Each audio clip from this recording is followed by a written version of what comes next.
Okay, ding dongs. If you don't subscribe to Jeremy Ice and Fire, you're gonna spend the night in the box.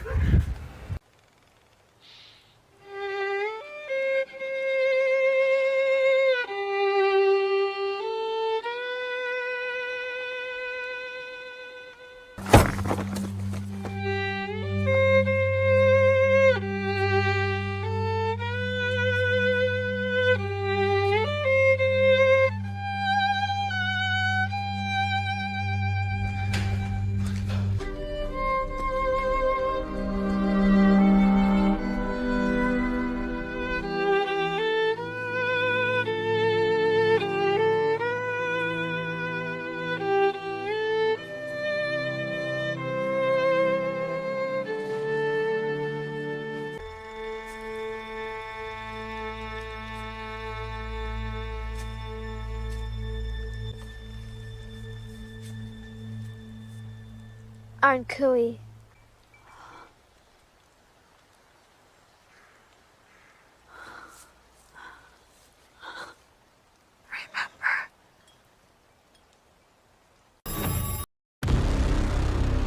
We're running out of time and we still don't know the rules. Everything here is impossible, but it's also real. Saving those children is how we all go home. There's something else here now. Something new. Your wife shouldn't have dug that hole, Jim.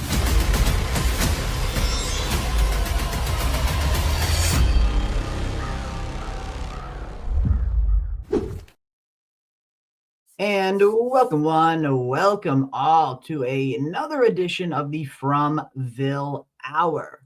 And I know this isn't our usual night for the Fromville Hour, but since I was unable to do one Saturday night or Sunday night, I figured we would go live tonight and dive into a topic that I am dying to dive into a little bit more, I guess you could say.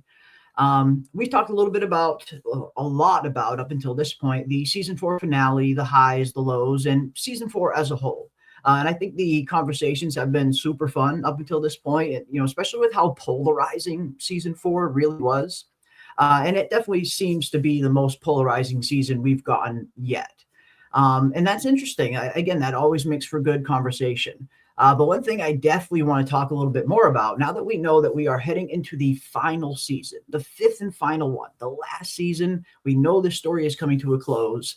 But the one thing we don't know is exactly how is this story going to come to a close? What is going to be the true ultimate end game for the TV series of From?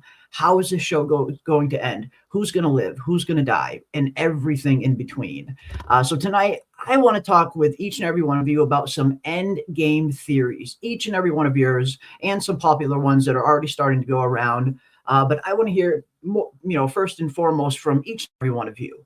How do you guys think From is going to end? When we look at this insane show that we have had 4 seasons of up until now,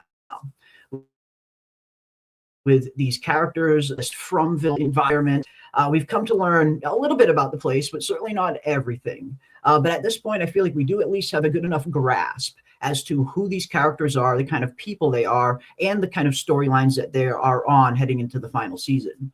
So I want to hear from you guys in the chat. How do you think From is going to end? Will our characters make it? Will they not make it? If they do make it, who's going to live? Who's going to die? What is the ultimate answer going to be? How do you save children that are already dead? What are some of your end game theories for season 5? Because it seems like the code word for season 5, according to John Griffin, is endgame, likely referring to the famous chess move. And I'm looking forward to seeing what that is going to mean for the show. What exactly is the ending of From going to look like? And how much pressure, do the writers have on them right now to really nail it, to nail a satisfying ending to a show like this that has so many ends that they still need to tie up? Is definitely not going to be an easy task by any means, but I'm here for it. I am here for it. But we shall see. We shall see. And joining us, we have the lovely PM Philosophy. Welcome, welcome, welcome. Or R.I.P. Julie Swig. And I know it's R.I.P. to Julie Swig. It's like it's fully on official now. Julie will not, most likely, not have the wig in the fifth and final season, as it appears she cut her real hair. She got a haircut. She She got a got a haircut. haircut. She got rid of our wig, right? We love this wig. I feel like, oh my God, from are you guys taking all of the feedback?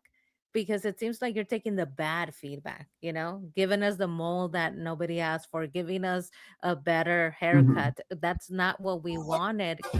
Bring back the wig. Do you see how flat? Do you see how flat this is? It's just not going It's to compare her to the her hair is voluminous. so flat. Hmm. Like, and it's going to be so noticeable. That is going to be the problem, because the wig, like the wig's out to here. The wig's got some body to it. It's got some bounce to it. Her hair is just so thin and so flat. It looks totally different. So yeah, I don't know. I mean, I have to imagine they're going to try and kind of, fluff it up a little bit, make it look a little more similar. I imagine they're not going to have it super straight like this, but either way, her hair doesn't look anywhere near as, thick and big and, Mm. as the wig did. The wig, you could probably fall out of a plane with the wig on and probably survive. It would cushion you probably. But this, I don't think you can survive No, falling out of a bus with this. she has to pump up that wig, pump up the volume, pump up the wig, because it's just not doing it. Look at me. Look at my little picture here. Look at how magnificent the volume in this Mhm. wig is. It's just not enough. And that's what I'm saying. Like, Yeah. are you guys taking all of the feedback or only the bad feedback? Because we didn't need the haircut. Okay. We loved the wig. We did not need Mhm. the haircut, and we didn't No, need the we didn't. mole. We did not. No, no, we did not need either of those things, I guess you could say. You know what though? I But no, I do think hope. it's going to be interesting.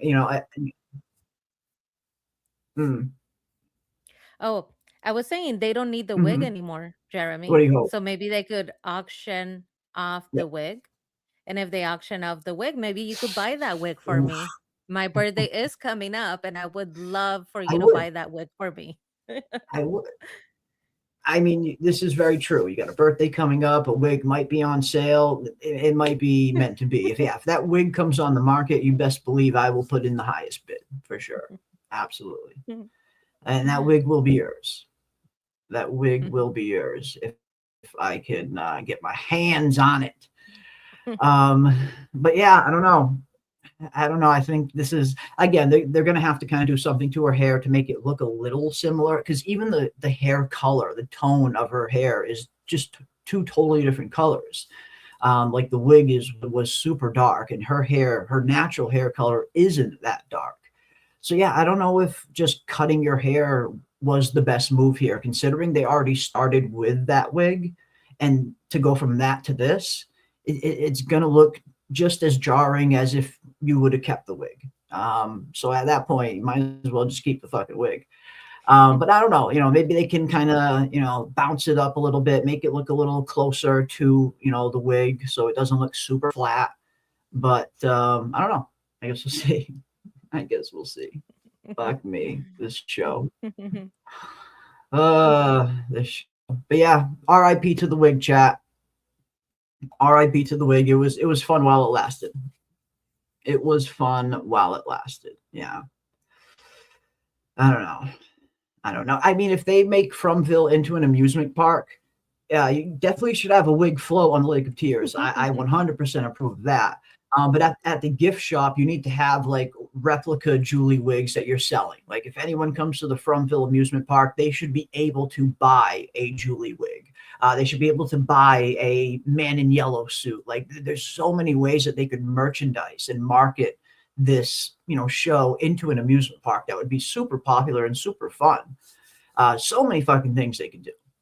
But yeah, I mean, I'd go. Yeah, I'd go. I'd buy everybody's ticket if they did something like that. Buy everybody's ticket. yeah. I was talking to you about how From is sort of like a twisted Disneyland From is a twisted Disneyland because there's all of these sections, right? Mhm. Depending on where you go, you could find different things like Carnival Village, the totems, a colony house, and everything is so based on a child's imagination, even the little dollies. So it's like a twisted, dark Disneyland of sorts. I would so like it if they did that.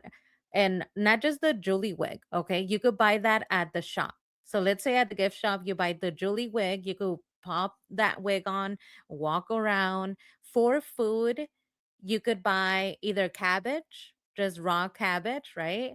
Or some chips, Tang Chang chips, right? And then And liquor, some of tea. course. That's some tea, yeah. A ton of liquor because that Yeah. is something that we know they have tons of. Yeah, So that yeah, corn liquor. Yeah. that horrible liquor. Henry liked it. That Henry didn't horrible mind it. corn liquor. Henry did not mind it. Henry did not mind it at all. It's got a bit of a kick to it, as far as Henry's concerned. Um, but yeah, I don't know. I think yeah, this was kind of funny to see. It's it's R.I.P. to the wig. It is sad to see the wig go. But it looks like in season 5 we will be getting legit hair Julie instead of wig Julie.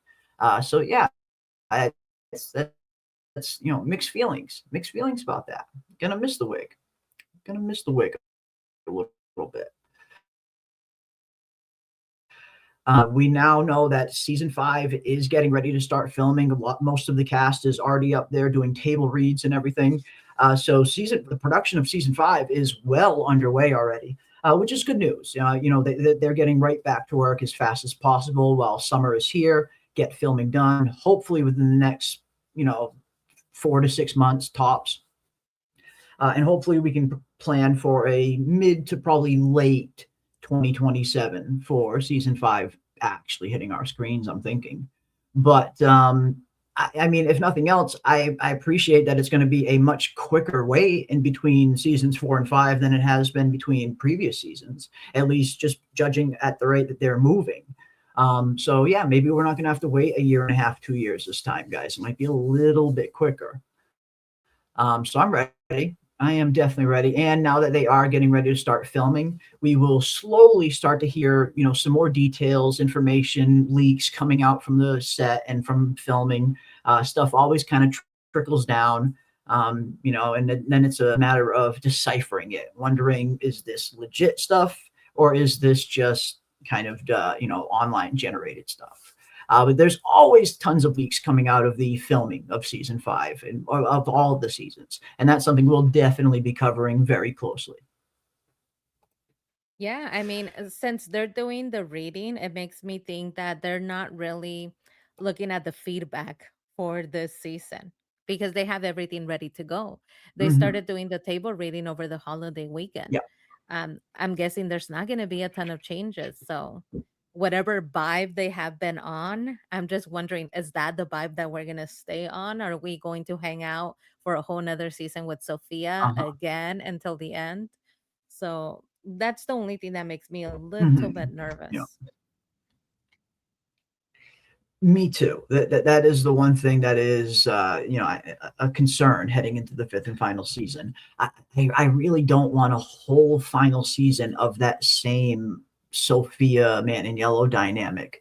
With her kind of undercover. I feel like we got a whole season of it already, and I feel like that was already too much of it, already stretching it. So yeah, heading into season 6, I am interested to see how they're going to use Sophia, how they're going to use the Man in Yellow, and what that season is going to look like. What's the dynamic going to look like? Because yeah, I'm with you. I don't want another season of undercover Sophia. Yeah, and I was thinking maybe the feedback, right? Because they said it. They said we have our ending, but the way that we get there, that's, we are changing as we go. So just like everybody else in their line of work, you put something else, you get feedback, you make adjustments. So I was hoping that there would be enough time between the filming of the new stuff and the Yeah, feedback, right? Of how everybody received this season. And the yeah. critics point of view, and maybe they could change their way, but it seems like nope, they're ready Mhm. to go. A They little they late have for that. everything. Mhm. Yeah. Mm-hmm. Yeah, might just be a little late for that. Maybe they already have. I mean, I have to imagine if they're when MGM came out and announced, and this is something they don't usually do. Usually, they don't greenlight another season until the whole season plays. But before season four was even greenlit, I mean, before season four had even aired, excuse me, they had already greenlit season five and confirmed that it was going to be the final season. So I wouldn't be too surprised if John Griffin, Jeff Pickner, and the whole creative team brought MGM Studios, not just when they were bringing them season four. They didn't just bring them season four. I wouldn't be surprised if they brought them season four and the outline for season five with them right then, there, and at the spot, just so they could show MGM that they were serious about ending the story when they planned on it. They already have the ending kind of crafted out. And maybe that's a reason why they didn't have such a fast writing process in between seasons 4 and 5, how they kind of almost got right into filming. It seems like they might have already had the framework of it probably already nailed out, I would imagine. And I wouldn't be surprised if that's how they sold it to MGM, as season 4 and 5, these are going to be the final two, and this is where we're wrapping up. Yeah, I mean, I'm excited to see how it Um, goes, right? It's exciting to see that oh they're yeah. starting on it. And I just want to see it. This is the last season, and I'm like, oh my gosh, I just want to see the ending. What's the reality of this? What's actually happening? I just want that answer. Whatever way we get it, right? I'm hoping that we get more Men in Yellow. I know a lot of other people are. Not that we don't love Sophia, we love Sophia. We just it was very heavy-handed Sophia season, right? Mm, So we kind of want to see our regulars, our people that we're used to kind of hanging out with, Boyd and the rest of the cast. yeah. Yeah. Yeah. I mean, I just think the Man in Yellow was a very interesting character. I think it was a very unique kind of take on a villain, something that we hadn't really seen too much of before, with, the personality, the look, the menacing kind of stare, the comedic kind of sadistic kind of glee to him. Like, I just felt like the Man in Yellow was a very interesting and kind of terrifying character as a villain. Sophia didn't really give me that feeling. Like, when Sophia was going around doing her things, like, not once did it what was Sophia ever like scary, I guess, for me personally. But the Man in Yellow, he is scary. Like, he looks scary, he feels scary. He's got that menacing and imposing kind of quality to him that you want to see in a main villain. So yeah, I think it's not a matter of that, Sophia was just not good. I just think that the Man in Yellow version of the character is a little bit better, a lot better, and was far underutilized in the season in terms of screen time. But then again, if you start getting too much of a good thing, it starts to lose its appeal. It starts to lose the magic. So on the other hand, you don't want to get too much Man in Yellow, because then you would start to get a little, you start to get used to it. And I think that was the problem with the Sophia character. We just got too much of her. We were seeing her on screen way too much, that it started to kind of maybe have that feeling for some people.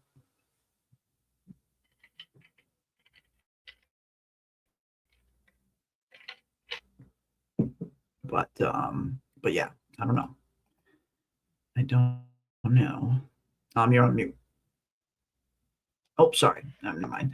All right, let's see what else we got. Yeah, if your audio is cutting off, try popping out and coming back in. It might just be a connection issue. All right, let's see what you guys are saying. R.I.P. to the wig. The wig is no more. Wig is no more.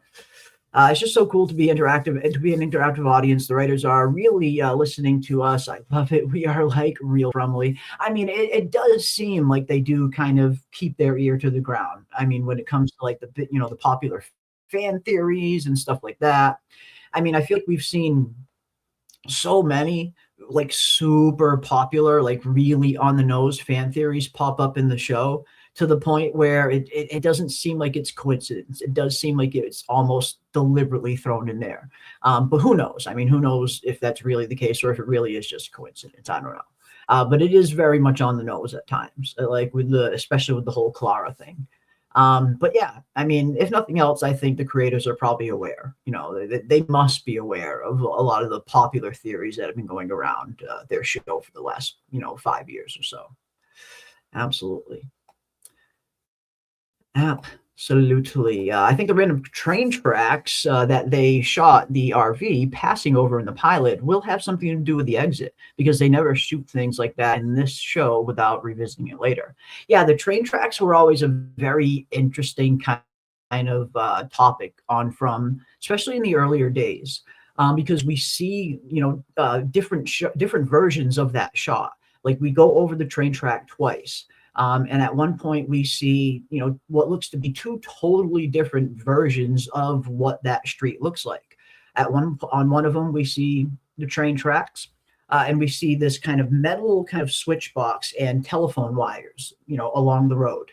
And then the next time the Matthews family drive by it, the switch box and the telephone wires are gone, and it's just the train track there. So that was something that a lot of people picked up on super early on in season 1. And I think that was one of the earlier signs that we were like, okay, something is very weird about this place. But yeah, a lot of people saw that. A lot of people saw the differences in those, views. And people still talk about it today as we are now. Yeah. Hmm. Yeah, I would like to see that be part of kind of the makeup of where From materialized from. So Sophia says this Exactly. place was built on ritual. So that's what it was built on. But Mhm. you need to materialize this, right? They say the children's hope became the roots Yeah. and then it became a tree. So right there, they're letting us know that you can manifest material objects. So if the children can manifest a tree, that means that there's a possibility that the entire place that from this place that they are occupying has been materialized because of the ritual. When I saw the train tracks, I kept thinking maybe it's trying to tell us that From has kind of collided different timelines together, because what you see is the train tracks looking like they're not so depleted, and then they are, right? They, the fuse box is gone, and you see that they It have looks aged. older. Yeah. Hmm. Yeah. It's So weathered. Yep. you're looking at two different timelines, when they were not looking like that and when they had everything all together. So that's what I thought. It would make sense that if the children are materializing trees, they also materialize this physical place. So if you're going to do that, that Mhm. means that you have to grab Yeah. from timelines that are close by. I'm hoping that it's something like that, because that's kind of what makes sense to me. I think when people talk about Mhm. From being a place that materialized out of a ritual, it does make sense to me scientifically.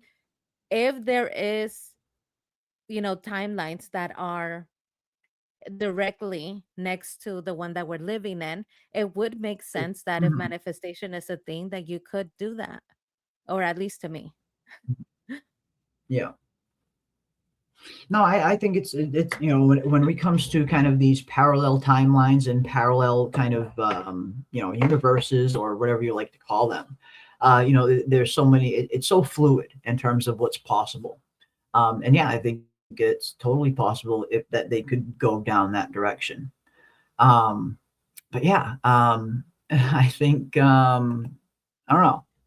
I think it's going to be pretty interesting, if nothing else. But yeah, Hannah Jeremy, I got to get this off the screen because this is just starting to crack me up. I mean, I shouldn't have even looked at the comments. Like, but I swear, like the From fandom has just become so known for all these wig memes that, of course, as soon as I start scrolling down, it starts instantly. Like, you just start seeing tons of these fucking memes. So if nothing else, season 4 has been very meme fueled. Like, you fucking guys. Oh God. All right. No more of that. No more of that. Let's stop sharing that. Now, one thing I did see that was very interesting about the new photos that have just come out about the filming for season 5. We have one very interesting one of Randall. Now here we have him sitting down in the makeup chair, and we see the cut on his face looks nearly fucking healed, like like almost completely fucking healed. And could we potentially have some kind of time jump coming in the 5th and final season? I mean, this is significantly more healed than where he was left off at the end of season 4. And it looks like it's fully healed at that rate. So I wonder, what does this mean? Is Randall just going to heal at a super fast rate? I mean, we have seen that happen in Fromville in the past. Maybe not this fast before, but some characters seem to kind of heal kind of fast in the beginning, faster than others. Or is there some kind of time jump that we actually might get in the final season? Well, I'm into makeup, and that, of course, goes into special effects makeup and all of this, They stuff that might they're not have doing. put the staples on yet. This Oh, is okay. what's yes. So what's Yeah, happening, if you notice, he yeah. is pressing not on the wound, he's pressing on the side, because what you do is you put a latex wound, right? And so where he's pressing is on the side, he's gluing that down, and then you add the blood So in the you think they're middle. just going to add the staples, and that's just that the shot is just Yeah, too. it's halfway Okay, done. yeah, Because you could see that too it's big. still white, so then they have to put foundation over that. You have to add blood inside so that you could see the opening. So they're just setting up. He's basically just putting the prosthetic wound Okay, on so and this gluing is it why down and we holding have a it down. makeup expert here. Okay, great, love it. But I don't think we have enough time for this thing about the wounds. I know that some people Yeah, heal faster than others, and to me, and I could be totally wrong, right? Always am. But to me, it seems like you have a show going on, so you don't have time for people being out of commission. You just exactly. don't. For No, example, the Patty thing kind of proved this to me. yeah, Patty, her wound is horrid. She right now should be over there with Christy and with Mariel. Okay. There's no way that she should be out and about and that she wouldn't be screaming every second of the day, especially since she talks so much. This lady talks so much. So her mouth is moving that wound. That would be hmm extremely painful. But we get to see hmm her in action. She's helping, she's everywhere that they are, and I think it's because, it's a TV show. We can't have people out of commission. And so therefore they heal faster. And you could just chalk it up to, I don't know, this place is You chalk magical. it up to There's nothing adrenaline. more. Yeah, chalk it Hmm. to adrenaline. Characters can just do things and working through the pain. Hmm. Exactly. And, Oh, Maggie Duck. she's not worth healing. Who, Oh, Patty? Patty. Yeah, poor Patty. That's the thing, though. It's like that's why I was nervous when I saw that they were already doing the table reading over the holiday weekend. I'm like, I really hope that they got some feedback on this Patty, because they wrote it that she is successful in her attempt to take her life, and then they changed it. Yeah. So I was hoping that they could see that the original was a better way to go. Whoever had the Mhm. original idea that this is how Patty should have gone, Yeah, you probably should have stuck to that. totally agree.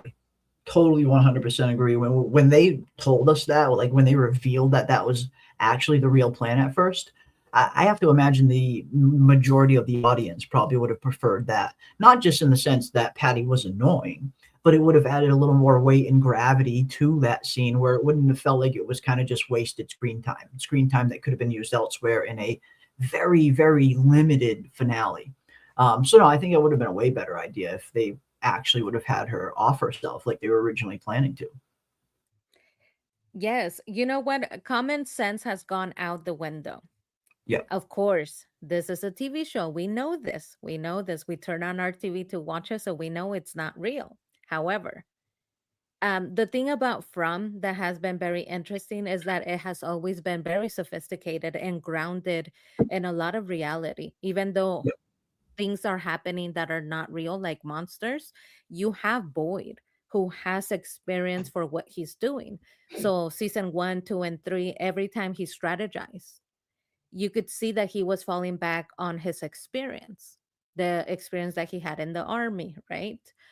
And this season with him taking Patty over to do this mission, this like really important mission, that just shows that there is no common sense. She shouldn't have been there.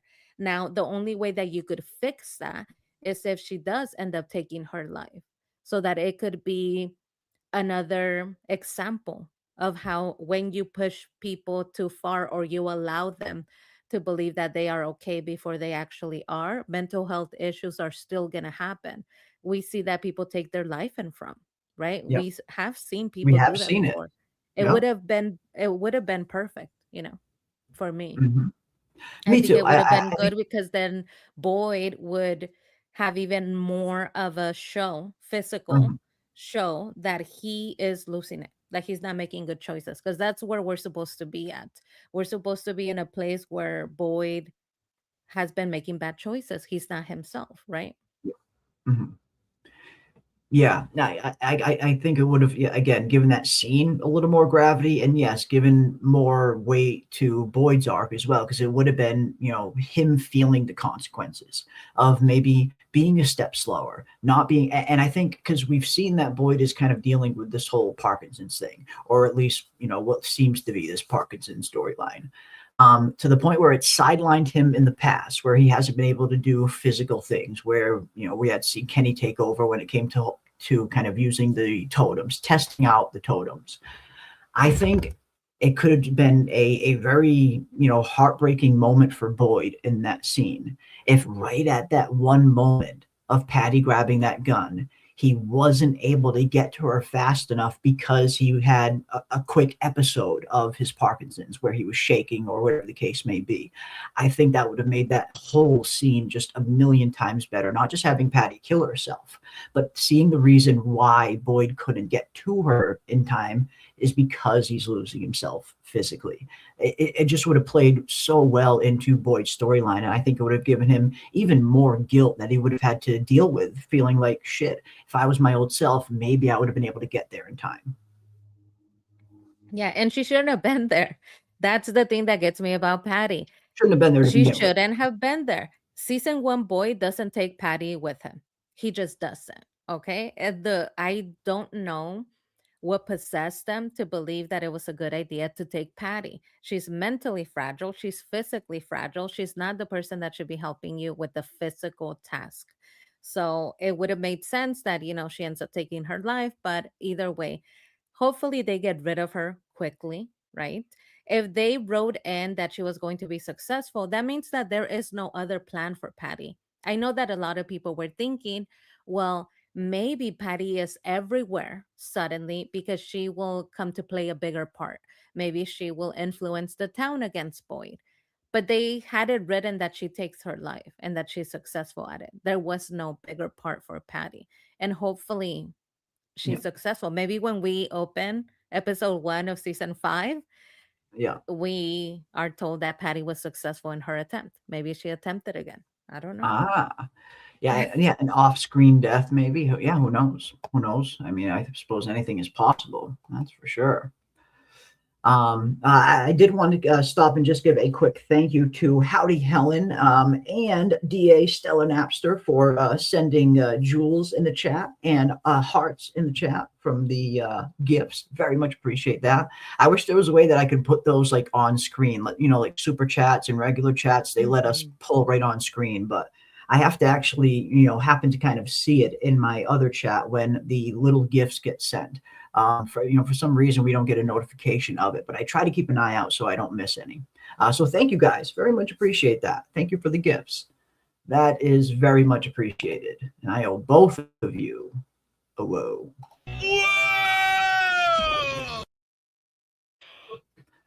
Awesome stuff. But yeah, I guess, and again, heading into this final season, one of the things we have talked about here and there is that at times it does feel like From maybe has just a little bit too large of a cast. Already just with its main and secondary characters, let alone adding in Patty's and Clara's and giving them story arcs and stuff. There's a lot of characters on this show and not a lot of time. And I think that's why characters like Bacta in particular have kind of languished, ever since she's been introduced onto the show, has never really been given a proper story arc, not a single one. And she, again, been here since season 2. So yeah, I feel like there's just too many characters and not enough episodes and screen time at times to kind of fully flesh out everyone. And that's why I definitely thought season 4 was going to have a bit of a higher body count, so that way they could kind of manage the remaining screen time they have in the 5th and final season and devote it only to the main characters and the main storylines. I don't know. I just feel like they could have accomplished a little more in season 4 in terms of plot progression. But yeah, I don't know. I think it's going to be interesting to see how are they going to wrap up this story. What is the ending going to look like? I think is the biggest question. How is From going to end? I feel like there's a multitude of different endings that they could possibly go. So many routes that they could choose. But which one are they going to choose is the question at the end of the day. What is the ending of From going to look like? I definitely get the feeling it's going to end with the town being destroyed. And I think that it's already started. I think the removal of that main faraway tree was the first domino in Fromville ultimately imploding on itself. So I would love to see in season 5 that they have like a ticking time clock hanging over their head, where they only have so much time to kind of finish this, so much time to save the children before they all go. Hmm. I think it makes logical sense. So if we are to believe what they have told us, that this place, which is From, this town, was made on ritual. That's what she says. This place was built on ritual. She uses very specific words. So when you use the word built, that means that it wasn't there before. It was built, it was made because of the ritual. Nothing existed before you built it. You built it because of the ritual. Once the ritual is no longer needed because you saved the children, you completed your journey, this Exactly. place that was built for that specific reason is Exactly. not needed and ceases to exist, No. because the energy has always been a question for the audience. How is the town powered? We start with Tabitha. She's looking for the cable. She's trying to find a source of what is powering the town.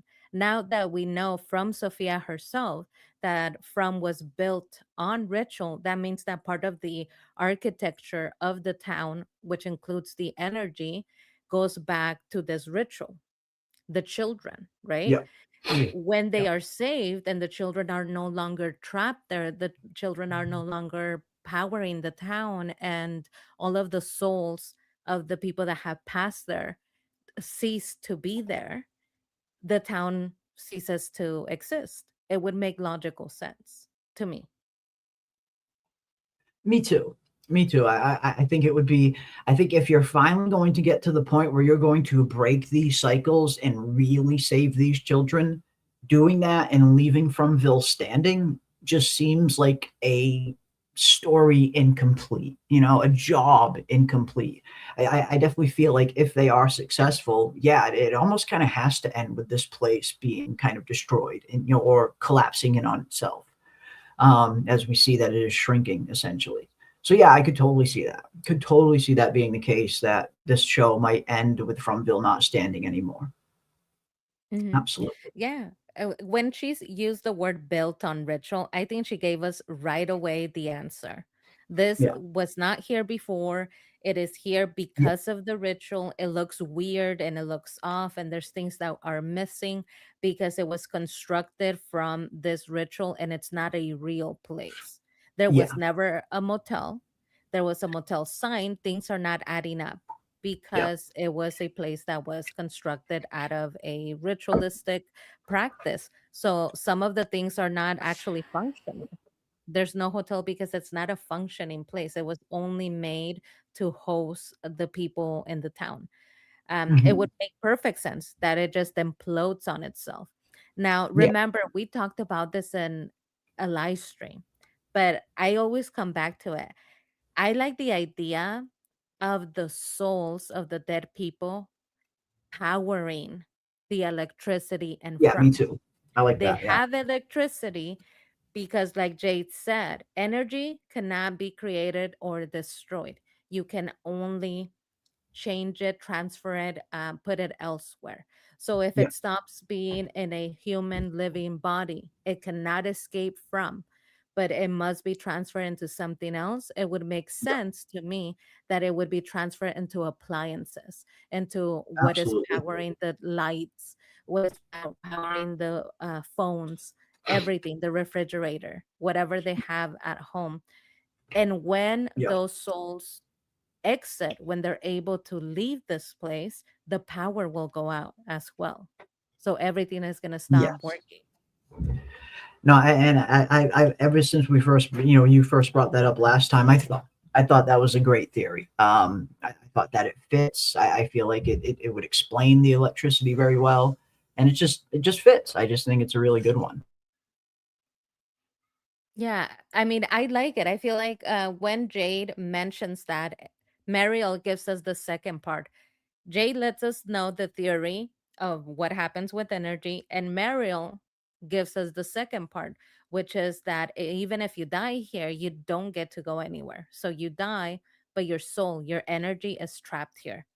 So I think that she gave us the answer as to all of the weird things that are going on and all of the things that we see that would appear that there is some sort of soul behind the machinery.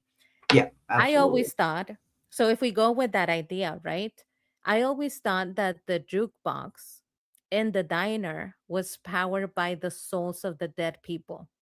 I know that it seems like they're making fun of the residents, and Sophia turned it on. So that kind of made me second guess my theory here, because she was able to turn on the jukebox and play a song for herself. I thought maybe it's the dead people. There has long been a theory just in the world, the real world, that if you die, maybe you can go through electronics because you are Yeah, energy. So I yeah, thought maybe that was Kenny's mom saying, celebrate the good times you had with me. Come on, right? That's why she and played celebrate. yeah, and Maybe not she was trying Fromville to, taunting him so much. yeah. Yeah, Okay. that's what I thought. But then Mhm. Sophia turns on the jukebox, and Yeah. that made me think maybe it was Sophia all along. Uh-huh. Yeah. I mean, Sophia slash Man in Yellow definitely seems like it has the ability to easily interact with all of these electronics, whether it's the voice at the end of the radio at the end of season one, the Thomas voice that we hear coming over the phone all the time. She's clearly able to manipulate the electricity in this place. So yeah, that does make you wonder if she or it has a hand in generating it, or at the very least is able to tap into where it's generated from, which could very well still be, the children or even the dead souls, like you said, that the souls that have died here, maybe. But yeah, it seems like wherever it's coming from, Sophia knows how to manipulate it. It seems. Hmm. Yeah. And still, I don't know how Baghdad didn't think that was weird. A lot of people are just blind to this girl. A lot of people are just blind to this girl and they know better. Baghdad gave her a look. She clocked her. She thought, Yeah. that's super weird. But she didn't say anything. And I kept waiting for Baghdad to step up, because last we saw of her, she came to Boyd. She made a promise. Next time, I got your back, Boyd. Yeah. I promise, right? After she let the whole diner explode and go Yeah. crazy on him. Yeah. And then she disappeared. She disappeared. She sees that this girl is super weird, but she's not doing anything about it. She's not talking to Boyd about it. All of the sudden, everybody is blind. Yeah. Yeah. I mean, it's convenient blindness when it's very convenient to be blind, I guess. But yeah, I don't know. I think one of the things that we were kind of teased this season that I feel the season didn't really deliver on was how Boyd was going to slowly start to lose control of the town, as the town was going to start slipping away from him. And again, I just don't feel like we really got that. It feels like they're kind of trying to get to that point, but we didn't really get there in any significant way this season. Maybe that'll be something that'll carry over into season 5, where the closer we get to the end, the crazier things get inside Fromville, the more they'll start to distrust him. Because I wouldn't be too surprised if the removal of that faraway tree has, we haven't even seen the full kind of consequences as to what it's really going to bring. Like, if that really was pulling the cork out of something, the cork out of Fromville, ripping the heart out of the place, essentially. This is the living embodiment of the children's hope. This is what they poured all of their hope into, and you just yanked it out of the fucking ground. I have to imagine they're going to continue to experience consequences from that. Not just red lightning, not just a quick little eclipse. It's going to get a little bit worse, and I wouldn't be surprised if season 5 we start slowly seeing the kind of environment, the conditions within Fromville get worse and worse and worse. And it does kind of create that sense of urgency where it feels like this whole place is going down. We got to finish this before, we go down with it. I would love to see that kind of, sense of urgency be set, that ticking time clock hanging over their head.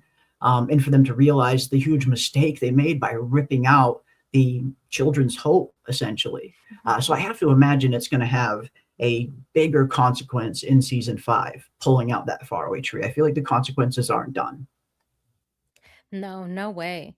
I was thinking, okay, if the tree was a manifestation of physical matter for the children's hope, for their spiritual hope, then you are ripping that away, right? You're literally cutting it from the roots, uprooting it.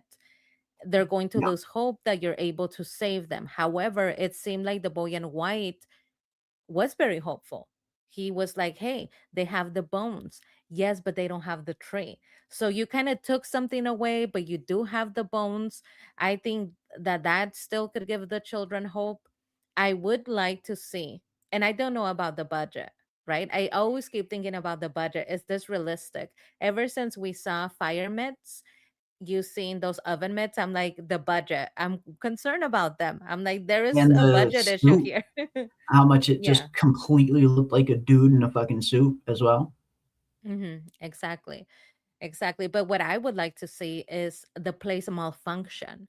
If everything is okay, because this is what I've always thought, the children help the people there. Yes, they brought you in there.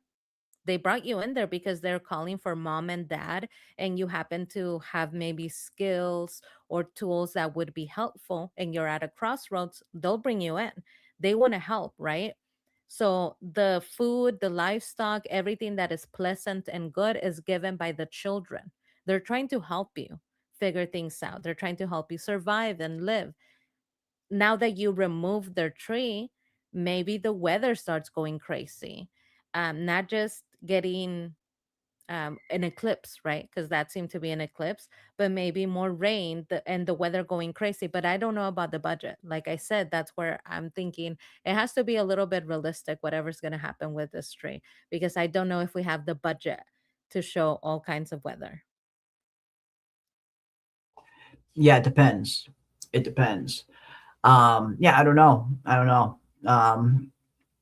I mean, if this is their 5th and final season, which it is, I have to imagine that MGM will give them the biggest budget that they've ever had. I mean, if you're going to end the show, usually shows tend to end on the biggest budget of the entire series.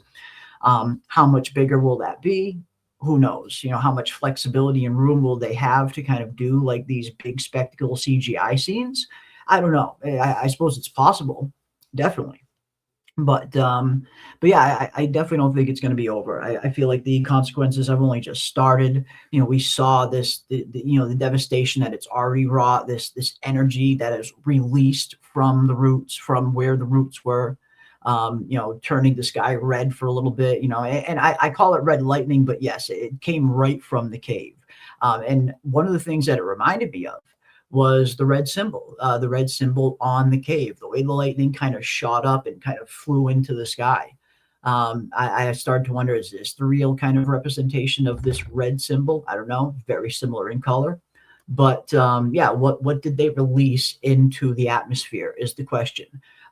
Is it the children's energy? Was it the, you know, the energy that the children poured into the roots, into the earth of that area of Fromville? Or was that some kind of entity that was maybe released? I feel like it could be either or, but part of me feels like introducing another kind of new big bad on top of it with only one season left to go would be a little bit difficult, but not impossible.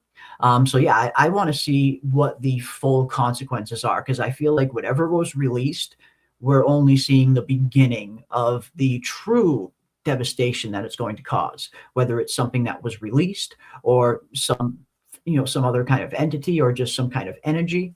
I'm not sure. I tend to think it's some kind of energy that was released, maybe the children's energy. Again, when you're ripping out the physical embodiment of the children's hope, I could totally see it manifesting in a manner like that, just shooting into the atmosphere in a sense.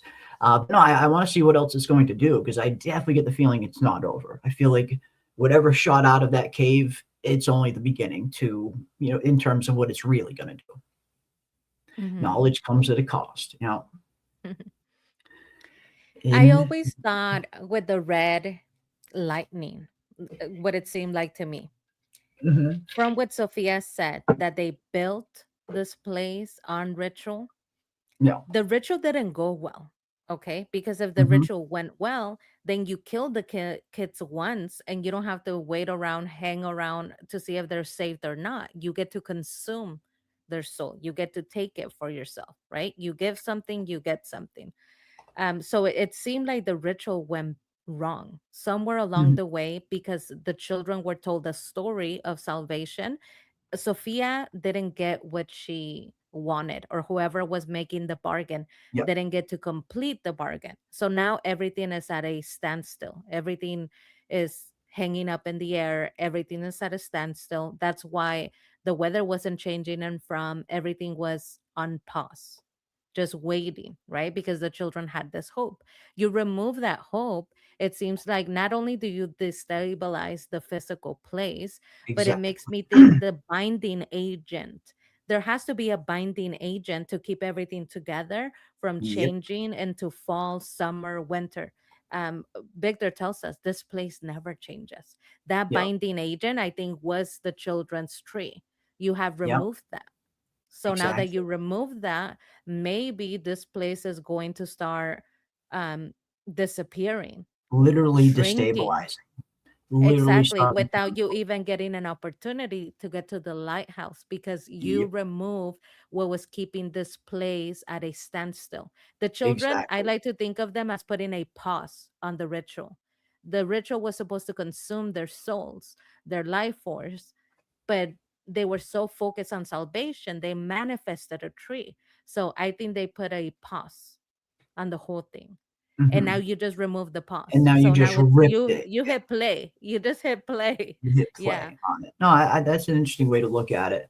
Because I do think the exact same thing, and I know we've talked about it in the past, but I wouldn't be surprised if that's exactly where season 5 could potentially go, where ripping this tree out is the, you know, the beginning domino falling of the destabilization of Fromville. And we know that this isn't the only faraway tree, though. We know that it's connected to potentially, you know, a bunch of others. We've seen 4 so far on the show. Up until now, we've seen 4 different faraway trees, but I have to imagine there's more than that. I wouldn't be surprised if there's 7 or 8, either 7 for each one of the children or 8 for each one of the children and the 8th symbol that is on the talisman. I get the feeling there's either going to be 7 or 8 faraway trees in total. This is the main one, though. This is the one that the children poured their hope directly into, that created these roots, that created this faraway tree, from which I imagine the other ones probably sprang from. But with this one getting destroyed, I wouldn't be surprised if part of the destabilization of Fromville in season 5 is we start to see the other faraway trees slowly start to die, to the point where even they're going to become useless, because the main one, the main heart of it, was ripped out. So I wouldn't be surprised if we're going to see these other faraway trees become, you know, weaker and start to die in season 5 as this whole place continues to destabilize. Hmm. Yeah, I wouldn't trust the other trees now. right? I don't know.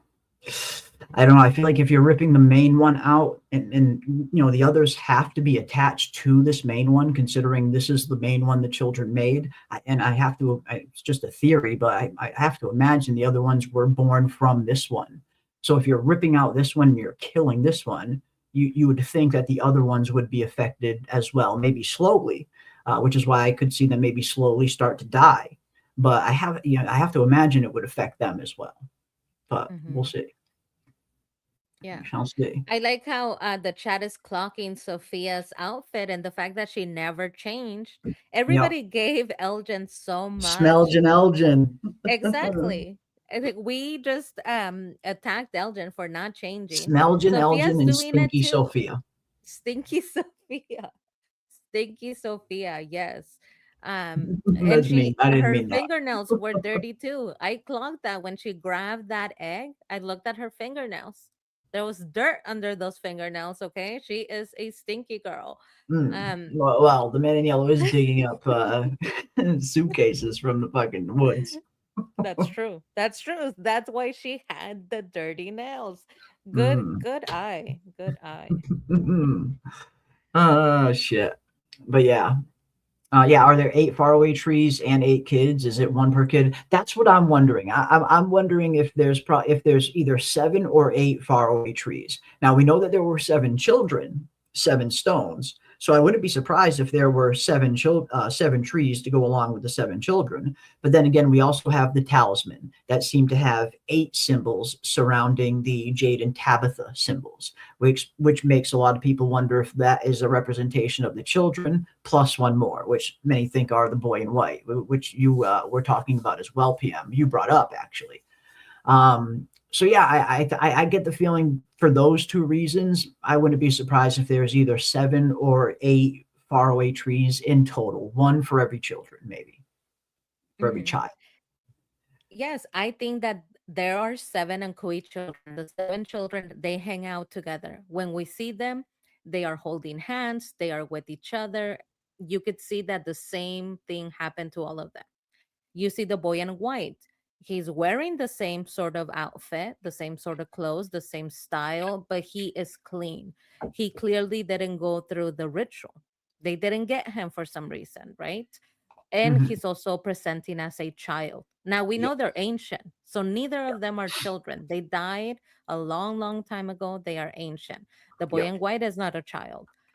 yeah, I believe that the boy in white was Tabitha and Jade's son. yes. Victor tells us everything here repeats. It's a cycle, a never ending cycle. It would make sense that they also had a son. They had a son and a daughter because Victor says you always come in here with a son and a daughter. Everybody dies, but the boy survives. It must be this way because that's how it was at the beginning. Now, that's why it's 8 people that are surrounding Jade and Tabitha. That's what I'm thinking the talisman is saying.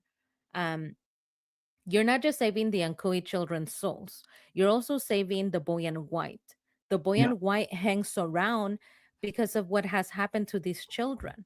He hangs around to help the little boys that are left behind.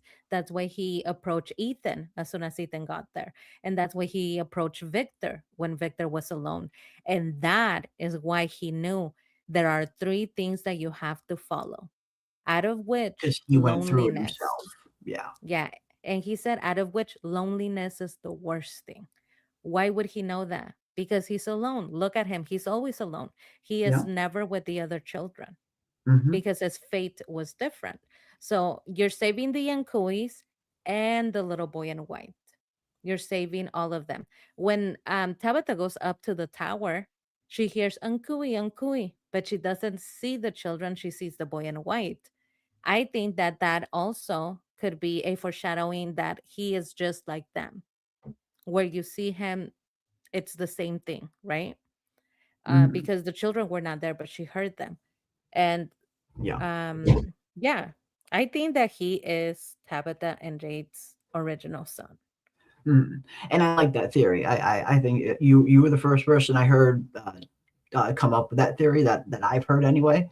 And as soon as I heard it, I thought, okay, it fits, because whenever I hear an interesting theory, I think, okay, does it fit within what the confines of the show that we're actually getting? And I feel like it does. And I feel like Victor kind of, made that a really kind of clear possibility this season with him pointing out how Tabitha arrives here with a daughter and a son, just like Miranda arrived here with a daughter and a son, which naturally started making us wonder, is that how it is for every version of Tabitha? Does every single reincarnation of her always have one son and one daughter? Is that why Thomas, didn't live past infancy, because Tabitha was only ever meant to have a son and a daughter to replicate the original family, the original Jade, the original Tabitha, and their son and their daughter, the Onkui kid that was sacrificed, and the boy in white that somehow made it out.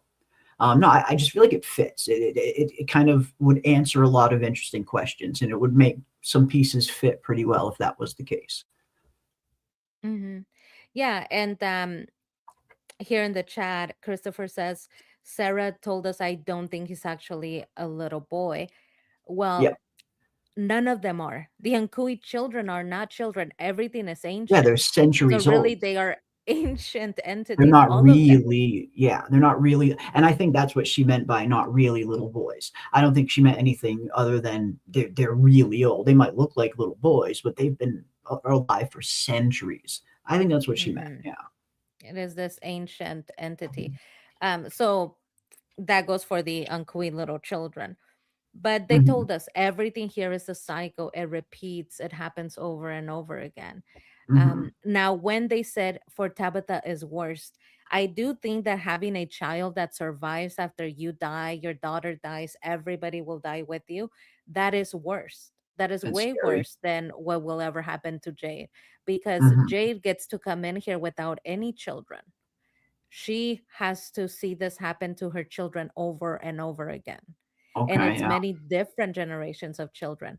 Remember when Victor said he went up to the roof of Colony House and he said there was a man here before.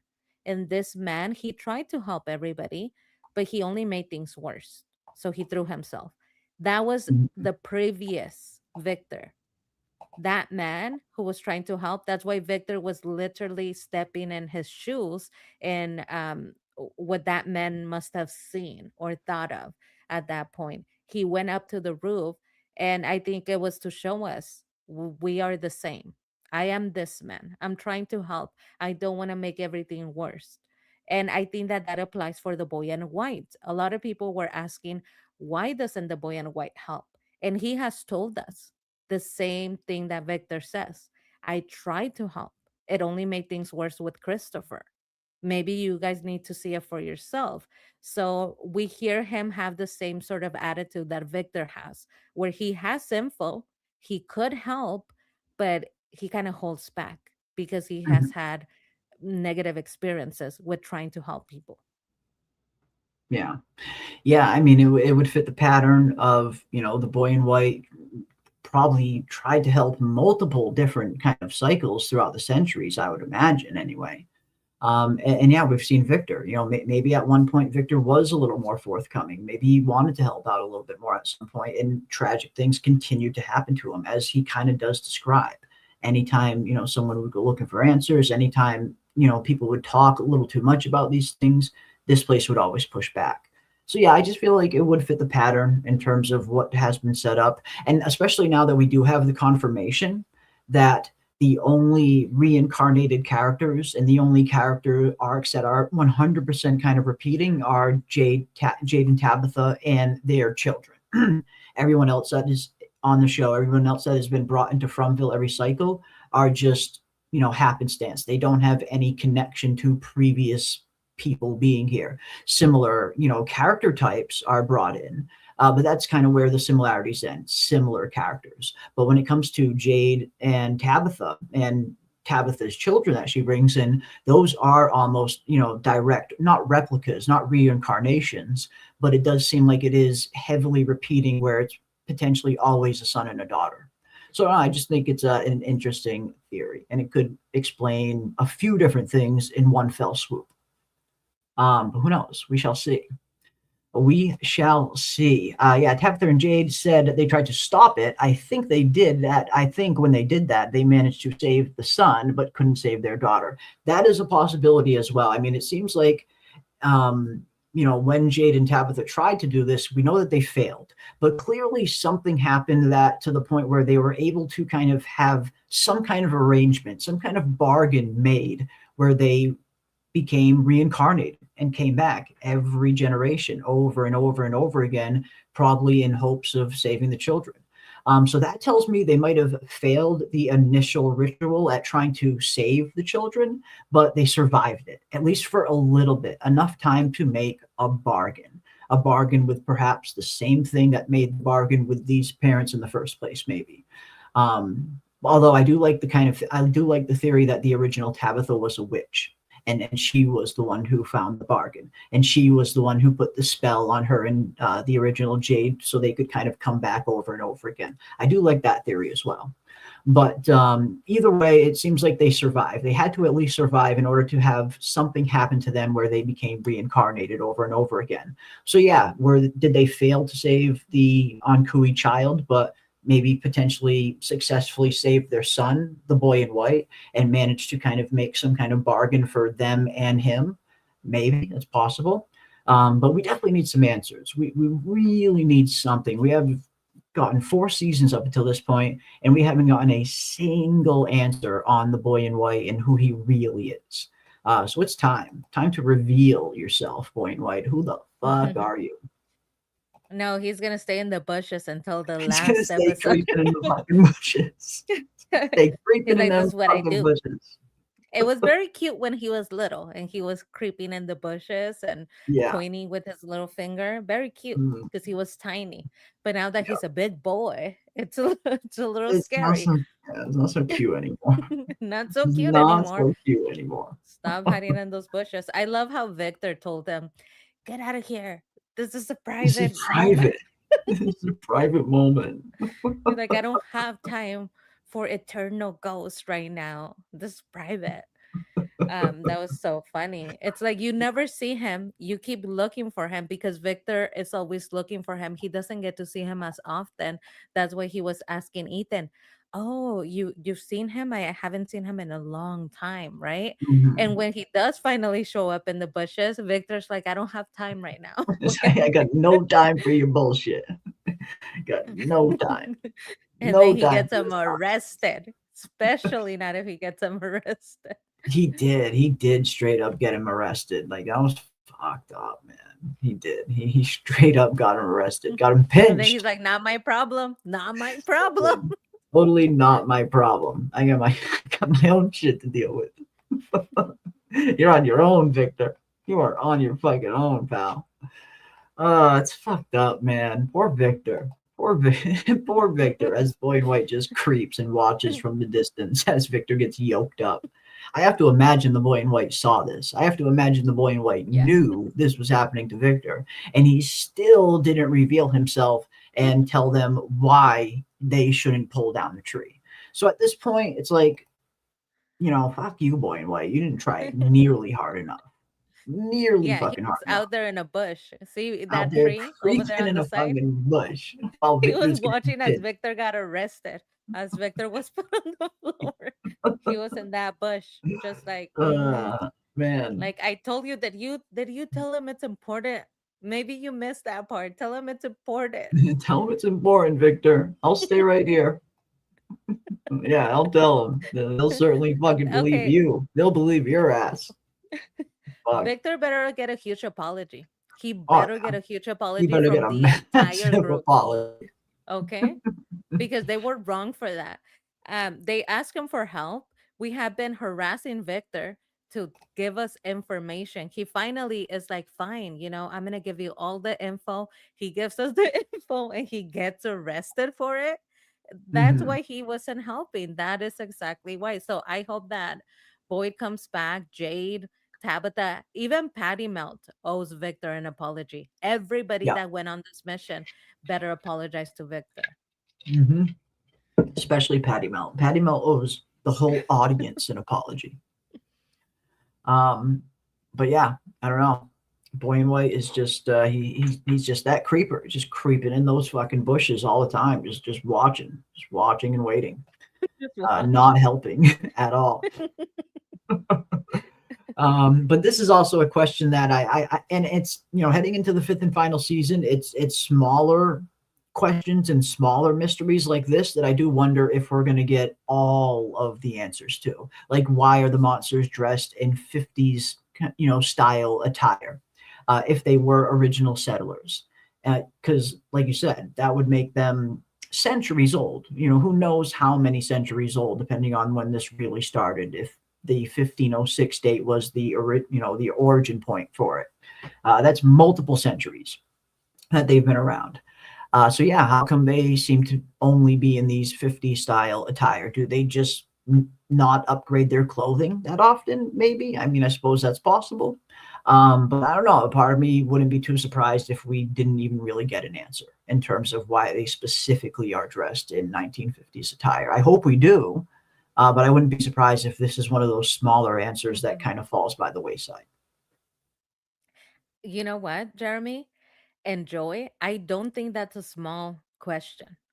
I That don't think has it's too been small either. bothering You me. know, It's it's been been bothering me bothering a since the lot of us. beginning. Hell yeah. Why the hell are they all when they all match in style? Because Yeah. it's not like some are 1950s, some are 1970s. No, No. every single one of their outfits Mhm. matches the 1950s. So they kind of coordinate. Where did they get this clothes from? Okay, Yeah. they got it from dead residents. Fine. Was that But their how favorite cycle? often? Maybe. I mean, how often do they change their clothing? How often? How Maybe do they once a decide? century. Maybe they only change once a century. But if that was the case, then they should already have changed into the 2020s. But Mm-hmm. Mm-hmm. I don't They know. should have changed. So I really need to know, why is it the 1950s? I know that a lot of people thought maybe this is The diner too. Yeah. Victor's, the diner, right? Yeah. It's very Americana, I will say that. Super So we Americana. see Yeah.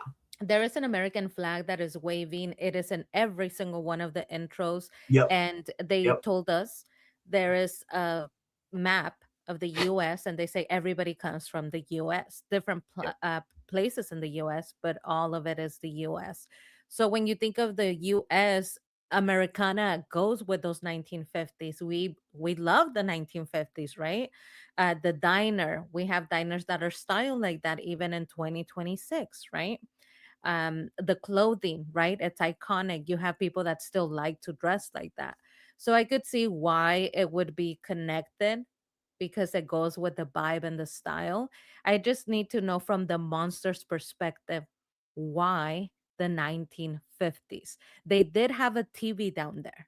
So I'm wondering, did the monsters watch TV, a TV show, and they liked it, and so they have roles that the TV show would have, right? Yeah. Like the milkman, the Milkman, cowboy, the milkman, cheerleader. waitress. Yeah. Hmm. And they emulated it maybe. Yeah. How do they get cable? Were they paying for cable? Well, how Were do they they get streaming? electricity? Are they streaming? Whose password are they using? I have a lot of questions. The Man in Yellow's got the hookup to Netflix in Fromville, even in the 50s. Mhm. So yeah, they were before they were ahead of their time. Exactly. I need that answer. I know it's going to bother me if they don't tell us why it's the Yeah. 1950s. I need this answer. Hmm. Yeah, we got Real Cinema Therapy in the house. Welcome, Real Cinema. Yeah, hey everyone. I wonder if Fatima will change into 1950s clothing. I think she will stay in jeans. Yeah, that's actually a really good question. I think when it comes to Fatima, I know there's still a question as to whether or not she's even going to live or not, but I think it's pretty safe to assume she's going to live. She's going to make it out of that cave, and she's going to be a part of season 5. I feel like the only real question is how much of Fatima is going to be left. Is she still going to have a little bit of her humanity? Like, is she still going to remember she is Fatima? Or is she still going to have full control of herself? Or now that she's gone full on monster, is she actually going to turn into a full on monster to the point where she can't come out during the day, where she has no more agency? She's just full on part of the pack now. I guess that's the question I'm looking forward to seeing. Part of me is hoping that she's going to hold on to some of her humanity. You know, we've talked for a long time about the possibility of a quote unquote good monster ever showing up on the show. And now this was, way earlier during seasons 1 and 2 before we really knew a whole lot about the show and about the monsters. But the idea of a monster coming around that was maybe on the good side, that still kind of had a little bit of its humanity left, that was always an intriguing concept for me personally. So I am hoping that Fatima is still going to be Fatima, at least at the beginning. Maybe it's one of those deals where the longer she is a monster, the more her humanity starts to slip away. And maybe Ellis's arc for season 5 in Boyd's is trying to find some kind of way to reverse this condition, to turn Fatima back into a human. And if that is the case, is that a foreshadowing for it happening to all the monsters? I don't know. But I don't feel like the monsters being turned into humans at the end of the story would be a very satisfying ending. I feel like that would be very anticlimactic. So I hope that's not the case. But yeah, I don't know. Will Fatima have on 1950s clothing? I think that's a matter of whether or not she's still going to be Fatima. If she's still the Fatima we know and she has a little bit of her humanity left, she's going to stay dressed in jeans, like you say. If she's fully on gone, then yeah, I could totally see her kind of strolling out of that fucking cave in like a 1950s dress or something, with a Yeah. giant smile on her face. Yeah. I mean, I wouldn't like that. I think it's cheesy. I think it's cheesy and it's predictable, right? She It's gave so birth to a lazy. monster. She turns to a monster. She's gonna go over to Ellis's window. Yeah, Okay. Not I think it's a creative. better struggle for her to have her humanity and be struggling back and forth. That's a better storyline for me. Mhm. This is where I saw it going. Okay. This is what I would like, where I saw it going when I saw that she's halfway in, halfway out, and she didn't make a bargain herself. Yet this is still happening. I would like to see something like Khal Drago happen here, where she is in between. She's not fully human because now she has the ability to turn into a monster, but she's not fully monster. So you have this place in between. I would like to see it. I think it would be super heartbreaking, but it would do the character more justice if it was a Khal Drago scene where it's you must decide whether you kill her before she fully turns into a monster and then you can't kill her anymore because she will be immortal. If you Yeah, kill her, then you keep her from living her whole life as a monster, living eternity as a eternity. monster for who knows how long. Yeah. But that means that you have to be willing to let her go and you have to be willing to assist her in killing her. And that's going Yeah. to be very difficult for Ellis. Oh yeah. Or you don't do it, you keep her alive, and then you are condemned to see her wander around the woods as a monster As a forever. monster. Yeah. I would like that to be an in between sort of choice Yeah. because there it would do justice to the character because she didn't make the bargain. She still has a choice. It's not an easy choice, but she still Mhm. has the choice of killing herself or having somebody assist her and killing her before And she fully goes monster. Because I yeah. think right now she could still die. When she's a Mhm. human in a human form, I think If they she's could not kill her. fully, yeah, okay. Like Hmm. she isn't fully gone yet, so she could still be killed as a regular human now. I think that's possible too. And I think And that would just be to like piggyback, beautiful, a beautiful, not beautiful. well, I well, know it's that's why, bad. and to piggyback on it, I think it would be very interesting because it would be putting Ellis in a very similar situation that Boyd was in with his wife. A very similar choice. Now all of a sudden it kind of comes full circle, where now it's Ellis that is forced to choose to kill his wife or not.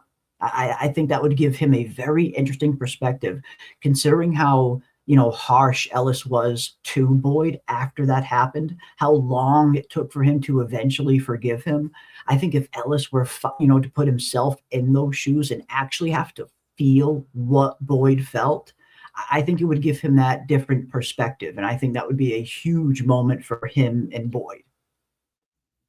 Yes. And I think that it's something that would do justice to Fatima because Mhm. it gives her some of her agency back. Yeah. This place has taken a lot from her. Physically, it has just violated her in every single way. And now that she is turning into a monster and she doesn't get a say about it, I think it gives her back a little bit of agency. She Yeah. says to us in the finale, looks back at Ellis and says, "Remember me how I was."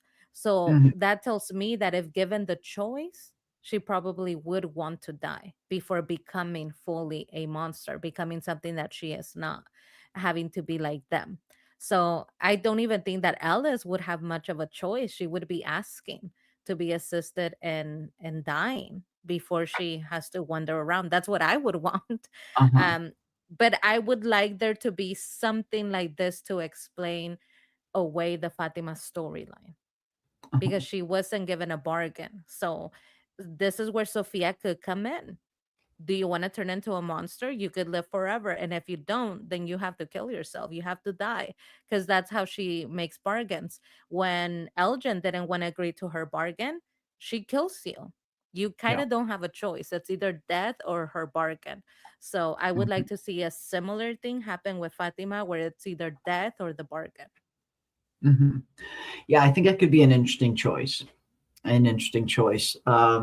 Because I mean, we've already seen almost going full on monster. She did pretty much go full on monster in the finale. But as the chat was pointing out, she did keep her hair. This is very true. Her hair didn't fall off. One thing I did think was kind of funny. It was kind of comical in the finale, and I don't think it was meant to be comical, but it just was comical just because it looked so fucking silly. When the cowboy monster turns into his monster, his hat just falls off his head. The hat just fucking falls off. That Because his must be head gets so too big. that must be so annoying. Every time he turns into a monster, his hat just fucking falls off his fucking head. Yeah, he has to go do Oh his man. monster business kill, and then like, wait a minute, guys, before we head back into the cave, I need to find my Gotta hat. go get my fucking hat. I need my hat because Gotta go get my it's 10-gallon hat. that is Oh funny shit. though. Their clothes and everything kind of gets in the way. The milkman has that little hat that he wears too. Yeah. Granny's little thing that she wears on her head, it kind of comes undone too, because all of a sudden she's bald. So I need them to also give me, that's what I would like to know. The the glamour. What is this, right? Do they actually wear clothes, or is it magical clothes? Because you see them transform. Like Granny, you see that her headscarf kind of vanishes when she's turning into a monster and Yeah. she's walking through the Yeah, I think house. it falls off just like Hmm. just like the cowboy's hat. I think it just falls off. Do you have a thing of the hat falling off? I want to Yeah, see I'm it. finding it right now. Oh shit. All right, it's coming up. Oh no, I think it already happened. Yeah, it already happened. Hold on, let's go back. I must say that it was so anticlimactic, this earthquake. The monsters are right there. They could grab them any at any moment. They could Yeah, snatch them. They are very fast. And it's yeah, almost like they are in slow-mo waiting. These monsters don't want to win. They're not in it to win it. They're almost allowing them to get away with this. And it yeah, made me wonder, are the monsters exhausted of the repetition? Are they even waiting? Look at, he has his hands in his belt loops. That is how nonchalant he is. They're yeah, waiting for them to win. Maybe they are tired too. yeah, yeah. Maybe, maybe. I mean, I have to imagine it might get old after a while. Just the same old thing kind of playing out over and over and over again. Yeah, it must get boring after a while. So if I was the monsters, I'd be looking for ways to kind of spice it up a little bit. Maybe let's make this cycle a little fun. Let's not do the same old thing. And maybe they do. And maybe that's where the clothes come in and stuff like that, where they, A they role play. The role play. they Maybe he's evolve. not even a real cowboy. He's not Yeah. even a real cowboy. He's just role playing this All for right. 100 years, and then he Okay. changes. Yeah, maybe that's it. All right, I think I found it. Here it is, guys. He turns and the fucking hat just falls right off. Whoop. Whoop. Right He off. still has his little hands on his belt loop. Whoop.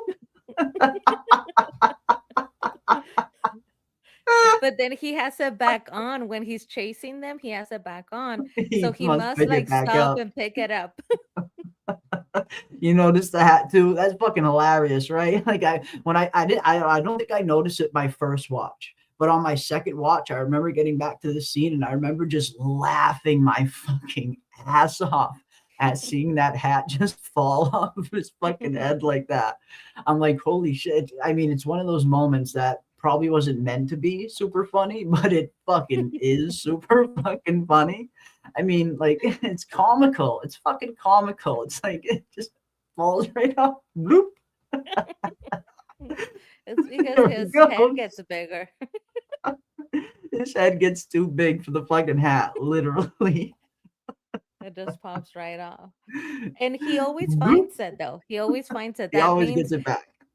yeah, I like the intricacies of being a monster. So right after he's chasing after them, he has to come back and say, "Where was I? I need to Oh, pick up my shit. hat. Where did I leave it? Where did I lose it? I need to have the Oh, shit. outfit." Ah, I fucking love it. I love the unintentional comedy that season 4 has gifted us. It has been fucking great. Here we go. Bloop. There it goes. He doesn't move his hands from his little He belt doesn't loop even have to either. move his fucking hands. His hands are still on his He's so fucking bored. belt buckle. He just looks so bored. No wonder he wasn't trying to get at Tabitha and Jade. Oh, He fuck. looks so nonchalant.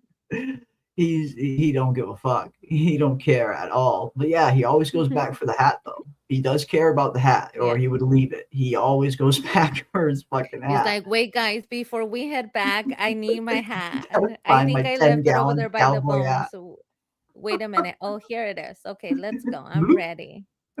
Oh, I'm gonna need to get this dry cleaned."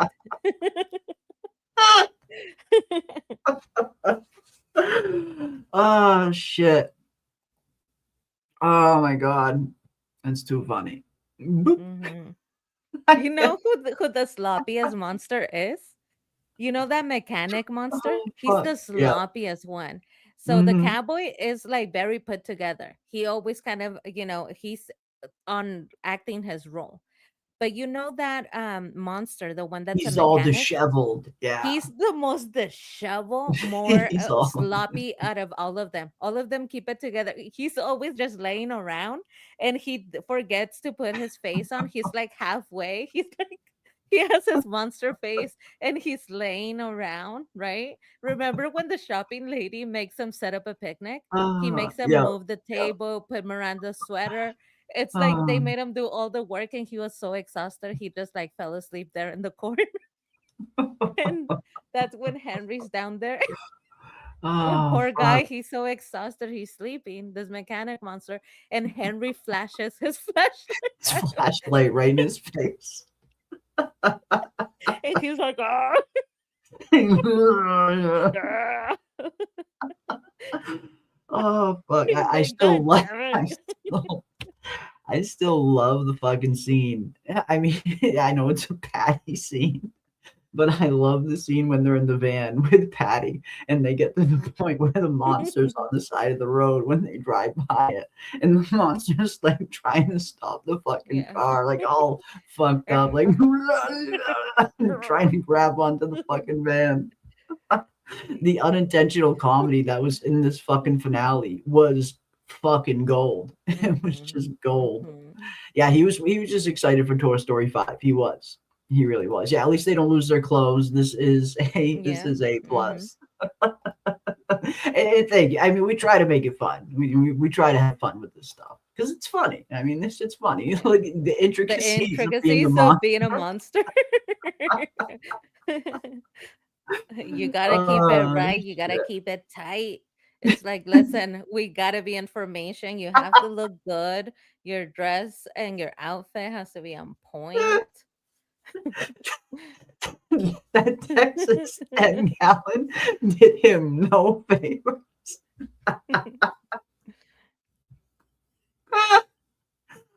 Oh fuck. Oh man. Oh, you guys. Yeah, that mechanic is the sloppiest monster. I really like him, actually. I Yeah. always keep my eye on him because everybody's giving it their all, and he isn't. He's always just like, whatever, I just woke up. I'm just here. Mm, What other monster is good? what other monsters? I Mm, mean, Granny Monster is like classic. She's just classic in every fucking scene she's in. The yeah. original Nurse Monster, I really, really Oh, liked. she The was so creepy good. version of the Nurse Monster we got in season 2. Fucking She so was good. cool. The pretty one I haven't seen either. I We haven't seen see the her pretty we see nurse. her like once or twice, I think, very Mm, briefly in season 4. Very yeah. briefly. She's one of the ones that's outside the bus, outside when Kenny's surrounded. I believe she's present there. Hmm. But The yeah, we don't. mechanic is tired. He works night Yeah, the shift. mechanic works night shift. I mean, sleeps during the day, works at night. Again, the intricacies of being a monster. It's tough out here for these fucking monsters. But you could tell the shopping lady was bossing him around because she has everything set up with the puppet. The puppet was all the way at the other end of the case, remember? So that Yeah. means he had to drag the goddamn puppet, the table, set up the picnic, find everything. And then she's right there to greet Victor and the dad. He's passed out in the corner. Yeah. But he doesn't even get really Uh, upset at them being down there. He almost expected it. He was more upset that they were like shining this flashlight in his face. he's He was more like, upset oh. about the flashlight. And yes, yeah, the guy growling at the bus made me think of Sloth from Goonies when he was all excited about Rocky Road. Definitely a similar vibe, same aura, definitely. But this is Oh, an we have. interesting one from Chiquita Cyborg. Interesting question. I've never been asked this question, and I like it. Question: if you were working on the From set, which item would you take as a souvenir after the series ends? I would take a small jukebox from the diner. Oh, really good pick. That's a really fucking good pick. That would be that would be one of my potential picks as well. Man, Mhm. one item that we would take, and let us know in the chat, you guys as well, if you could take one item from the From set, if you worked on it, any item at all, which item would you guys take as well? And you as well, PM. Mhm. Man, it's a really, really fucking tough one. That's a tough one. There's so many good items to choose from here. Again, Mhm. like the jukeboxes are really good. Christopher's journal would be really cool. Um, I don't know, man. There's so much, so many. That's a fucking Mm. tough question. I already have a talisman that the I already have Fromily a made. talisman. Yeah, I So got it's special multiple because no, it's talismans. Fromily made. Yeah, Exactly. I've So got I tons wouldn't of take a talismans already. talisman. Yeah, I don't need that. I Um, already got a talisman. That's what Um, I would take since you're still thinking about it. That's what I would take in the chat is oh, I know thinking. what I would take. What? The original painting of the Man in Yellow. Oh, nice. I think I'd take Nice. that. I think Hang I'd it take over that. your fireplace. I'd probably hang it up in my streaming background. I might have to move Yeah. old Muhammad Ali. Yeah. Hmm. I would Yeah, take the that might be. keys Ooh, okay. to Boy's boat The boat keys. because he's my Hmm. favorite character. And the boat has been such like not character where it has been brought up multiple times. And Mhm. it was hope. It was, retirement for him. And he's my favorite character. So I would take those keys. Mm. And what is up to the Zaid Raid? Big thanks to everybody who popped over from Zaid Comics, my good pal, my good friend. We are talking about the From Season 4 finale right here. So welcome, Zaid Raid. And it looks like the Man in Yellow himself is here as well. Welcome, Doug. Always good to see you, my friend. We have just been asked a very interesting question, a question I've actually never been asked before in all of these From streams that we have done. And that is, if you were working on the set of From, which item would you take as a souvenir after the series ends? And Chiquita Cyborg would take one of these small jukeboxes from the diner, in which I very much agree that's a fucking awesome choice. But for me, I think I would probably go with that original painting of the Man in Yellow. I think it's super iconic, with super synonymous with the show. But then again, I might want to just take Julie's wig. I mean, Julie's wig. Julie's wig might be That's the real mine. prize. And I would wear it too. It wouldn't be just for, for storage. I would pop it on every now and then and Julie's go out wig in my might be the Julie real wig. prize. Yeah. Mm-hmm. Yeah. Mm-hmm. Yeah, we might be playing tug of war over that wig. But Doug wants that painting too, Jeremy. You're gonna have to fight him for it. There's And two. he's There's two deadly. Man in Yellow paintings. I'll take whatever one. I'll take the other one that Doug can have his pick of the drawer. I'll take the other one because there are two, the original and the second. So I'll take the other one. You got first dibs, Doug. I'll take the one that's left over. But no, again, Julie's wig is a good one. Julie's wigs are really good. The yellow suit, yes, that's another good one as well. Like the actual suit of the Man in Yellow, definitely a good one. Good stuff. Good stuff. The bag of teeth, eesh. Ooh, Damn, nasty. damn, love it, fucking love it. I'm taking Ethan's puzzle. Okay, Mhm. definitely take Ethan's puzzle away from him. I like it. Definitely getting a talisman. And honestly, that would probably be what I would pick if I didn't already have one. Like I got a bunch of talismans. Like if I didn't already have talismans, that would probably be my go-to souvenir that I would want to take as well. And I have to imagine, like, just being an actor on the set, like if they were asked this question, I wouldn't be surprised if many of them said they would want to take the talisman. Mhm. Yeah, iconic. I'm surprised you didn't say cowboy's hat. I'm surprised you didn't say you would Ooh, the take cowboy's Cowboys hat. hat. We've Yes. been talking about this Cowboys hat. hat. I got the talisman. I'm all set there. We got a full on TV accurate talisman. We're good there. But yeah, I don't know. Yeah, the Cowboys hat. I mean, if it can fall off my head the way it falls off his fucking head, I might take it.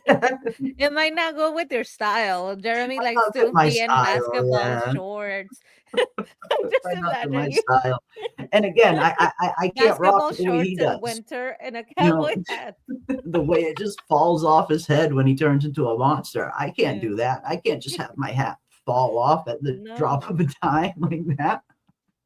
So Chat, yeah, I do don't you know if I would imagine Jeremy? Basketball shorts, t-shirt, cowboy hat, and and the cowboy fucking hat, and the belt buckle as well. Don't forget the belt buckle. Gotta have that buckle.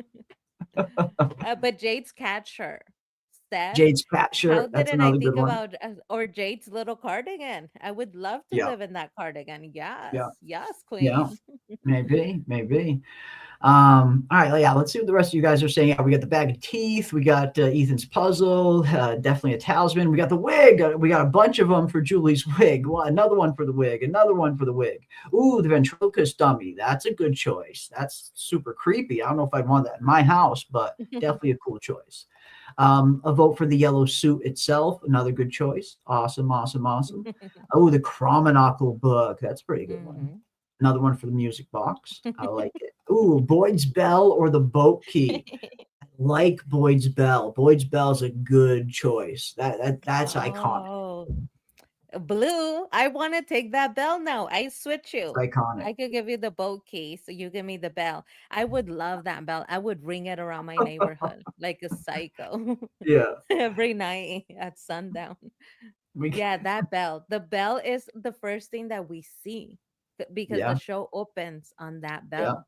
Jeremy, Yeah. how didn't we think about the bell? I know, right? Shit. The bell is iconic. It is. Jade's watch. Yeah. Jade's violin or Victor's violin or Miranda's violin, I guess, however way you want to put it. But yeah, the violin as well. Clara's bike. Jade already stole that. The yellow suit. I take the carousel horse in Colony House. Okay, Victor's lunchbox. Now that's a fucking good one. That retro disco style, 70s style lunchbox.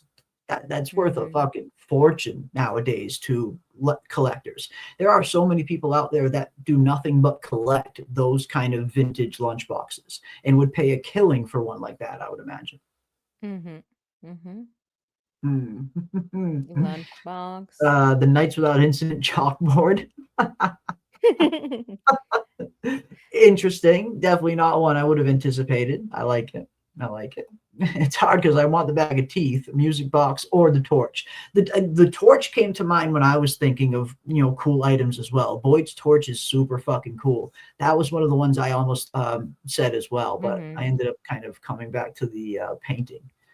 Yeah.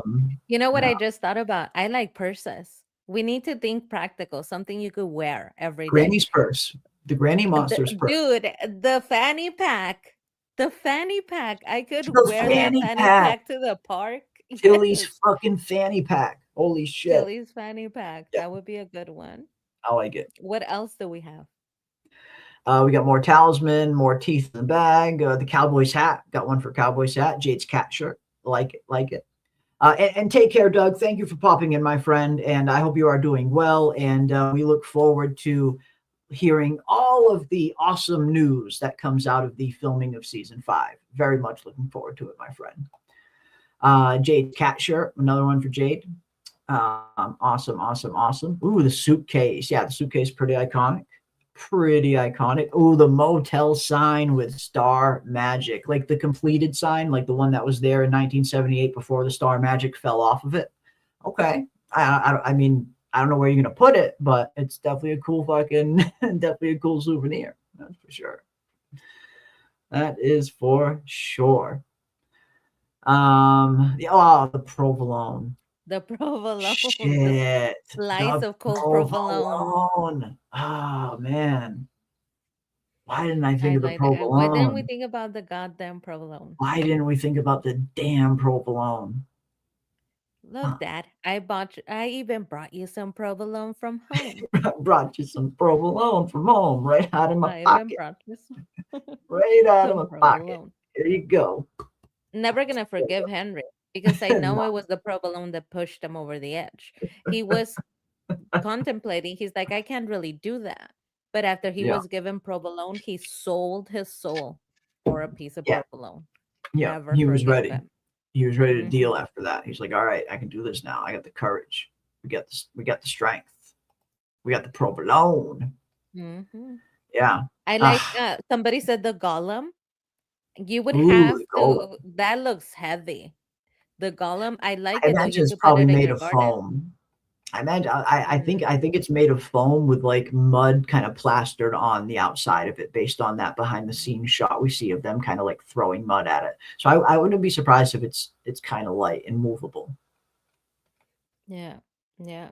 That's a good one. You could put it in your yard. But I also like the box that Boyd put Ooh, Frank in. the I love box. that answer. You could put it over in your backyard. So when you're grilling, you have friends over for a barbecue. You could set up the barbecue in there. They have to go in there, grab their barbecue. I would love it. That's a good one. What The else do we box. have? Oh, one of the totems. That would actually be kind of Mhm. cool to take. I wouldn't mind taking one of those totems. Those are fucking awesome. Really cool design. Yeah, I'd be happy with the totem. Be happy with the the viewfinder. That's what I would want. I might take the viewfinder, but only if it was my modified version.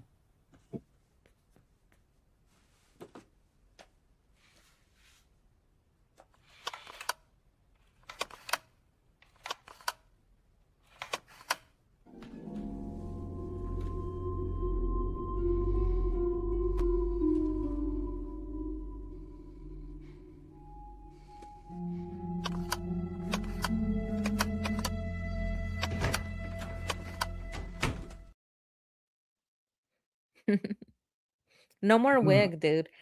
I No can't more believe they're wig. taking that away from us. It was one Can't of the believe it. best things to come out of this season. And now it's No more gone. wig.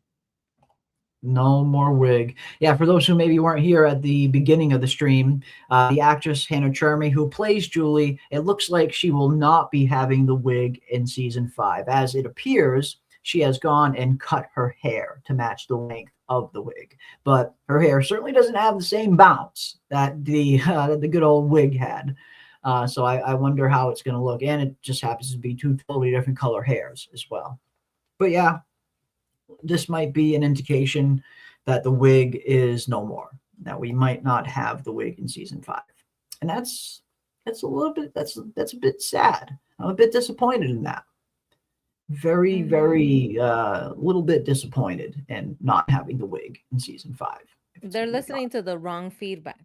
We love the wig, okay? We embrace the wig. It has become part of the family, and now they're taking it away. That's the wrong feedback. We didn't make fun of it because we didn't like it. We made fun of it because we loved it.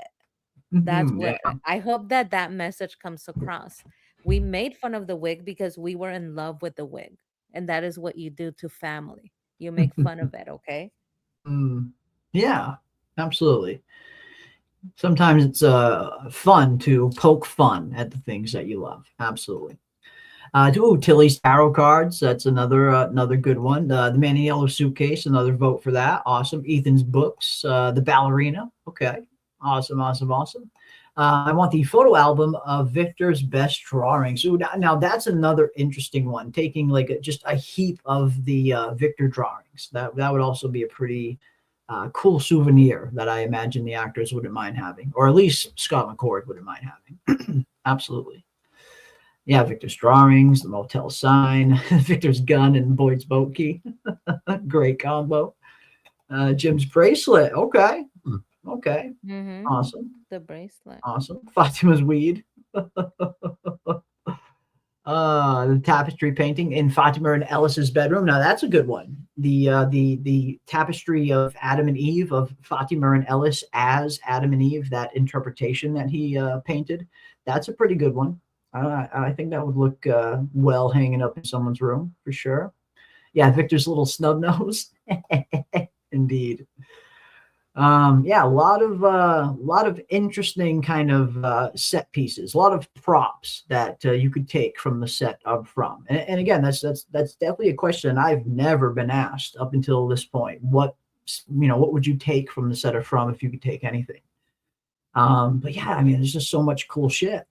So many cool shit on that show. That I love the music boxes. I like the painting of the Man in Yellow. Those are probably my two favorite answers so far. I like Laura here. Laura wants to take Donna's pockets, right? To finally see. Okay, so the actress was asked about Donna's pockets in an interview, and she said that it's just something that she incorporated into her acting, right? Yeah. It is a comfort, and it's something that she incorporated into the way that she moves. So the pocket thing is not there because it was written that she always have her hands in her pockets. It's just something that she added. So now we could put that to rest. There's nothing going on in the pockets. It's just a choice. You know what I was really, really surprised at hearing in one of the interviews? Do you know that every time that Boyd cuts off his dialogue, when he goes, Ellis, never mind, all of those little cuts in the dialogue are scripted because Yeah. Boyd's actor was asked about that, like the cutoff. They're like, oh, they're calling it Yeah, I the remember Boyd seeing that. cutoff, and he said, well, that's not really me. It is difficult because every single one of those is scripted. So Yeah. I have to think about what was he going to say before he got cut off. So Yeah. that's what I mean when it's like attention to detail. They are Yes. scripting and writing and dialogue every single time he has the cutoff, or every single time he's repeating himself or stuttering. There's such attention to detail. That's why I always think, no, they thought about everything. If they're thinking about the cutoffs, they thought about everything. Yeah, and even with that stuff being in the script, because like you said, when you see that, you do wonder, just like from an audience standpoint, is that something that the actor is adding to the character? And at times it will be, but at times that will be very deliberate, and every little one of those little kind of expressions will be in the script. And I imagine that's probably even a little bit harder than just kind of feeling out the scene yourself, having to kind of follow the exact kind of beat, emotion for emotion, down to the very reaction. That's probably not super easy, as opposed to having that kind of freedom to just kind of dive into the scene. But Harold Perrineau, he's a freaking professional. You can throw him in any scene, in any situation, and he's always gonna fucking kill it, because he's just that guy. He's just that good of an actor. But yeah, I was not, I wasn't surprised to hear that, but I thought that was very interesting when I heard that for the first time, that was scripted, that it wasn't just Harold just doing his thing. Hmm. I'm telling you, attention to detail. That's why I always think, no, there has to be something deeper to all of these things that they've added into the show, because there Yeah, is such attention to detail. And I'm yeah. hoping, right? I'm hoping. I guess we will find out. We will Mhm. find out. We shall find out. This much is true. We shall, at the very least, find out. And I'm looking forward to it. I am. And yes, the wig brought us so much fucking joy this season, didn't it? It really did. Like Mhm. from the beginning of the season to even at the end of season 3, when the wig first made its appearance. The wig has brought this fandom so much joy from start to finish that it's kind of sad. It's kind of sad to see the wig is Mhm. going to be gone. Again, looks like we have no more wig. We have actual real hair that Hannah Chermy has gone cut off. So it looks like she's probably not going to need the wig in season 5. So it's a little disappointing. Little disappointing. I am going to miss a little bit of the wig. I'm not going to lie. Yeah. We have All to throw right. a funeral for the wig.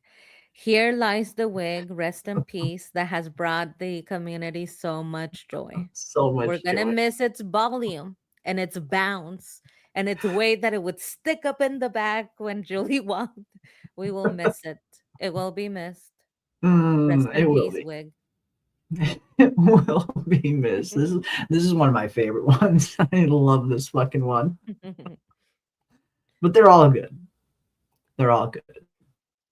They are all good ones. But yeah, R.I.P. to the wig. The wig is no more, and we will miss it. We will miss the wig. But yeah, good stuff. Good stuff. All right, let's see what you guys are saying. Scrolling down, I guess they don't need the wig anymore since, long hair Julie caught up with the short hair Julie, and that's probably the thing as well. Now that we are entering into the 5th and final season, I have to imagine it's not going to be too long before our Julie kind of catches up to the old Julie, and I think we already have some kind of indication that that might be the case, because there was that one photo that was let me see if I can find it. There was one photo of the actress that plays Julie with like what looked to be really fresh claw marks on her cheek. And I almost wonder if they were planning on maybe having that scene at somewhere in season 4 and kind of held it off until season 5. But I have to imagine at some point early on in season 5, she's going to get that scratch and really start to become that future version of Julie that we saw at the end of season 3, because she still needs to get clawed by whatever is going to claw her face up. Yeah.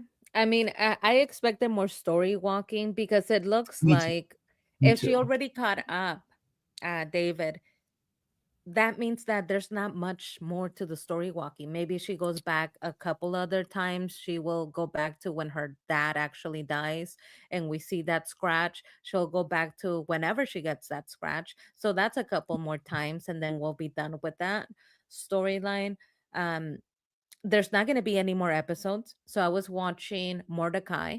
Mordecai has been hired as press for the show, and he said there's only 10 episodes in the last season. Yeah. So Oh, yeah. it's not like they're including any more episodes. They No. have to fit it all into the last 10 episodes. They're not going to include any more time. They're going to have to be diligent about explaining everything away. So I guess we'll see. It makes me nervous. I mean, we shall see. We shall, if nothing else, I definitely am expecting season 5 to have a much more accelerated pace. I don't think we're going to see that same old kind of slow burn, storytelling that we've seen in some of the earlier seasons and even sometimes in season 4. They just don't have time for it.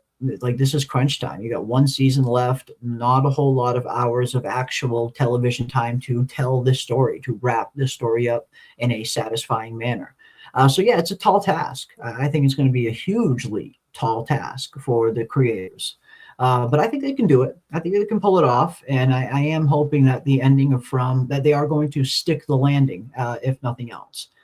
Because how many times have we seen, so many really, really good and compelling shows start off good, the middle's good, and then you get to the end and it kind of just crashes and burns because they can't quite stick the ending.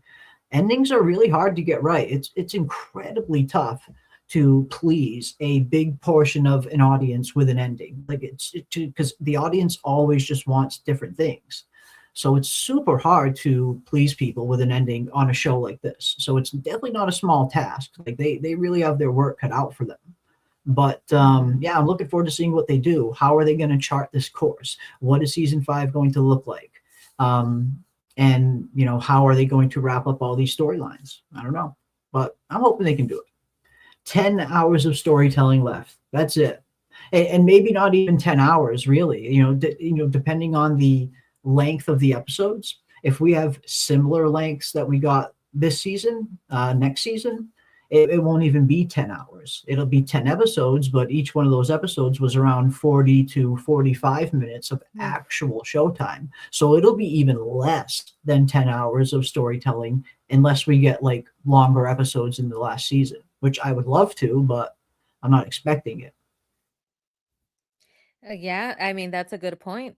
A lot of the episodes were so short. I don't Super short. understand it. It's a little frustrating because then you hear that they cut some scenes that Mhm. would have been really interesting to keep in. And I Yeah. just wonder why they're condensing the story and not really utilizing even the full hour a lot of the times. All of these Mhm. questions, right? I just wanted to conclude and what it actually was. The biggest question is, what is From? Can we trust what they're saying, that this is a ritual that didn't go well? Can they explain how it built or it manifested a physical place that actually has matter where people can live and breathe and exist? That's just the only answer that I want. Something Yeah. that makes sense, right? Yeah. And also, for me, lately, I have been thinking about this, guys. The boy in white is good. So I think we could trust him. Finally, he's just a good kid. He's not on the side of the bad people, he's on the side of the humans. So we could trust the boy in white. He always said, go to the lighthouse to save the children. He never said, go get the bones. But he was Yeah. excited and happy and positive about the fact that they had the bones. Mhm. So that is a big question mark for me. If he was excited and happy about the fact that they themselves came up with the idea to get the children's bones, Mhm. and it was part of the ritual, why didn't he say that to Christopher or Miranda? He only Yeah. said, go to the lighthouse to save the children. So were the bones not important? Yeah. Do you see what I mean? Good question. Were the bones not important, or was the boy in white sending Christopher to the tree to go to the tower just step one in what Christopher really needed to do? And maybe he would have told him about the bones if he completed that first step. I don't know. But like you said, it does, if nothing else, present some questions there, some continuity questions there in terms of like what really is the answer here, and are the bones really the answer? And I don't it's not know. going to be as simple as burying them. No, Usually, no. in every Like horror yeah, story, you give them proper burial and the souls are satisfied. yeah, But what happened to these children was horrific. So it's going to take a whole lot more. yeah. And Sophia told us it's going to be a ritual. Now it's just about finding out and figuring out what ritual. What is it? What Yeah. ritual is What's it? the steps? Yeah. I have an idea. Okay, so when you are tasked with finding the ritual that you have to perform, obviously you don't know anything about Sophia's magic. So you need to find info. We know that Sophia was keeping the teeth around town. So she kind of uses different places in town as storage. She used that vehicle, the glove box, as storage for her little teeth, her little bag of teeth. I think I know where they could find the info of the ritual. Do you remember when they took Fatima? They kidnapped her. I showed you a picture of a book and some Oh yeah, stuff that yeah. was on the side. Yeah, yeah. The They old book in need the root cellar, in the hidden Mhm. room in the root cellar. Exactly. We know Yep. that Sophia uses the stuff around as storage. Hmm. That one looked like it hadn't moved in a long time. They Very must old. find the ritual. Very old. Exactly. I think that that's Sophia's book. So they need to go in there and look at the ritual that needs to be performed. If there's some words that need to be Okay. said, something that needs to be read, I think that that book has it. And they showed it to us for a reason. Yeah, maybe. Maybe there's something in that book that can help them direct them as to what to do with these bones. What kind of ritual do they need to perform? Where do they need to perform it, etc. Yeah, I don't know. I think we're both very much in agreement, at the very least, on it's definitely not going to be as simple as just burying these bones. Like this isn't Supernatural where you have Sam and Dean just dig up some bones, salt and burn them, and ghosts go bye bye. It's not going to be that simple. I definitely get the feeling there's going to be a more complex answer to here. And again, if this place was built on ritual, then what's to say it's not going to end on some kind of ritual, a ritual like this? So yeah, I definitely think it's not going to be as easy as them just burying the bones. It can't be that easy. That would be very anticlimactic. But we have Blazing One for 20. Thank you so much, Blazing One. Very, very much appreciated, my friend. They can craft a decent ending, but they'll need to pick up the pace. No more unfolding new mysteries. They have their hands full with the existing storylines. There may be some loose ends, but I can live with an overall series end. And that's kind of where I'm at as well, in a similar kind of headspace where for one, the pacing, yes, it definitely needs to be a much quicker pacing in season 5. You have only 10 episodes left, and this is it. You have to tell the end of your story. And yeah, there's still quite a lot of different storylines that they need to kind of flesh out. So yeah, I would love to see in season 5 that we don't get any more new mysteries, because we don't need any more new mysteries. We need to start closing out the ones that are already existing, and that's the only thing season 5 should be focusing on, and hopefully it is. But yeah, I think when it comes to the ending, the very ending, there's always going to be some small stuff that is probably going to be left a little bit ambiguous. I mean, it's going to be really hard to get every single little tiny thing. So I am expecting some things that are going to be left a little open ended, and like you, I can live with that. As long as the main storyline is wrapped up, as long as the characters' journeys, individual journeys, are wrapped up, that is what matters the most. The main overall arching plot.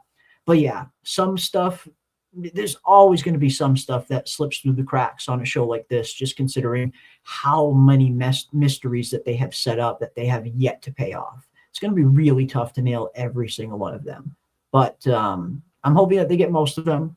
And they do seem at least confident that they can deliver a satisfying ending. So I'm going to give them the benefit of the doubt. I feel like even though season 4 wasn't the greatest season for me personally, they've still given us just so much more good storytelling than bad storytelling. So they've earned the benefit of the doubt from me. hmm And you know what they could do? Because this is sort of a modern way to interact with your audience. They get to hear the question and respond to it in real time Uh-huh. if they want to. So I would be okay, just like you said, Blasian. Give us most of it. Give us the big picture answer as to what is from, how they undid it, and how they did it to begin with, so that we know what is going on. Every other tiny little question, the creators of From are used to interacting with us in a way where they will answer questions that we have outside of the show. So I'm okay if they answer the main question of what is From. And then for all those other little questions, like why are they dressed like the 1950s? What happened to the storyline? They could answer that separately outside of the show if they want to. I would be okay with that. They did that for Eloise, and I actually appreciate it knowing that she's dead, because that's a Mhm. question Yeah, that me we've had too. for a while. Me They too. answered that outside of the show. So I would be willing to compromise and see the big question answer in the show, as long as they did a Q&A and gave us more details as to the tiny questions, which they Like could always do, afterwards. right? Mm-hmm. Yeah, I mean, Yeah. I could totally, yeah, I could totally see something like that where once the series is over, they do this kind of, things that weren't explained in the show type kind of segment. That I think that would definitely, I think at the very least, a lot of fans would appreciate that if they know that they're heading into this finale, this final season, and they know that there is stuff that they're just not going to be able to fit in. Then yeah, you definitely at least, at least owe it to the fans to try and wrap some of that stuff up, I would say. I mean, of course they don't owe it, but it would be nice. It would definitely be nice. And I think that's why this Reddit thing even happened in the first place. I don't think that they were just kind of giving us answers out of the kindness of their own heart. I definitely get the feeling that all the stuff that they gave us on this Reddit thread was stuff that they had a feeling that they just maybe didn't have time to fit into the show, but we can give the answers to the fandom this way. We might not Mm-hmm. find out anything in the show definitively about Eloise's death, so let's just tell them that she really is dead. Let's just tell them about Jade and Tabitha being the only ones that are reincarnated and all of the other answers that we got. I do get the feeling that not all of them, but maybe some of those answers, they just weren't going to have time to fit in, so they did it this way. So yeah, I Mm-hmm. guess we have to wait and see how the show is really going to end at first. How much are they going to answer, and how much are they going to leave open ended? And if they do leave a good amount open ended, then yeah, that I think that's when you'll definitely see fans wanting some answers. Mm-hmm. Yeah, they could do like a behind the scenes director's cut and Hmm. give us some answers as to what we couldn't maybe show on camera. I would totally be okay with that. The story walking with Eloise, I Yep. like the fact that they gave us the answer before the finale, because everybody was going to Yep. be looking for her during that One less thing episode. to theorize about. Exactly. However, and I love them. I love the show and I love them. I think they're geniuses, but they have to correct this, just like the boy in white has to correct things for Victor getting arrested and everybody has to apologize to Victor. They kind of have to correct this here a little bit, because I feel like they tried to gaslight us a little bit when they said, oh no, Eloise is dead. I think it shows how we as humans tend towards conspiracy. Yeah, I didn't like Yes, that we answer. do, dude. Yes, we do. But you can't say that you closed that chapter well enough for Exactly. us to, because conspiracy, that means we're crazy. We are not crazy, okay? We No. pay attention to your show. This is not a conspiracy. The license plate said Eloise. So don't play with us. Don't mess with the way No, that I they said it was almost like, hey, we never even gave you an indication that that would be. exactly. Yeah. Mhm. And that was a little disingenuous, it felt, because I mean, the fandom has been paying very close attention to this narrative and to this, Eloise storyline from the very beginning.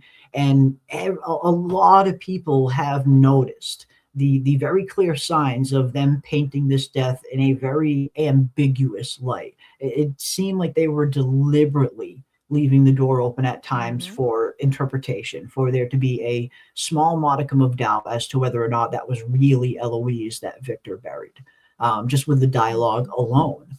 So yeah, I mean, I think for them to kind of come out and be surprised that that was even a big fan theory is, I just think that's a little disingenuous.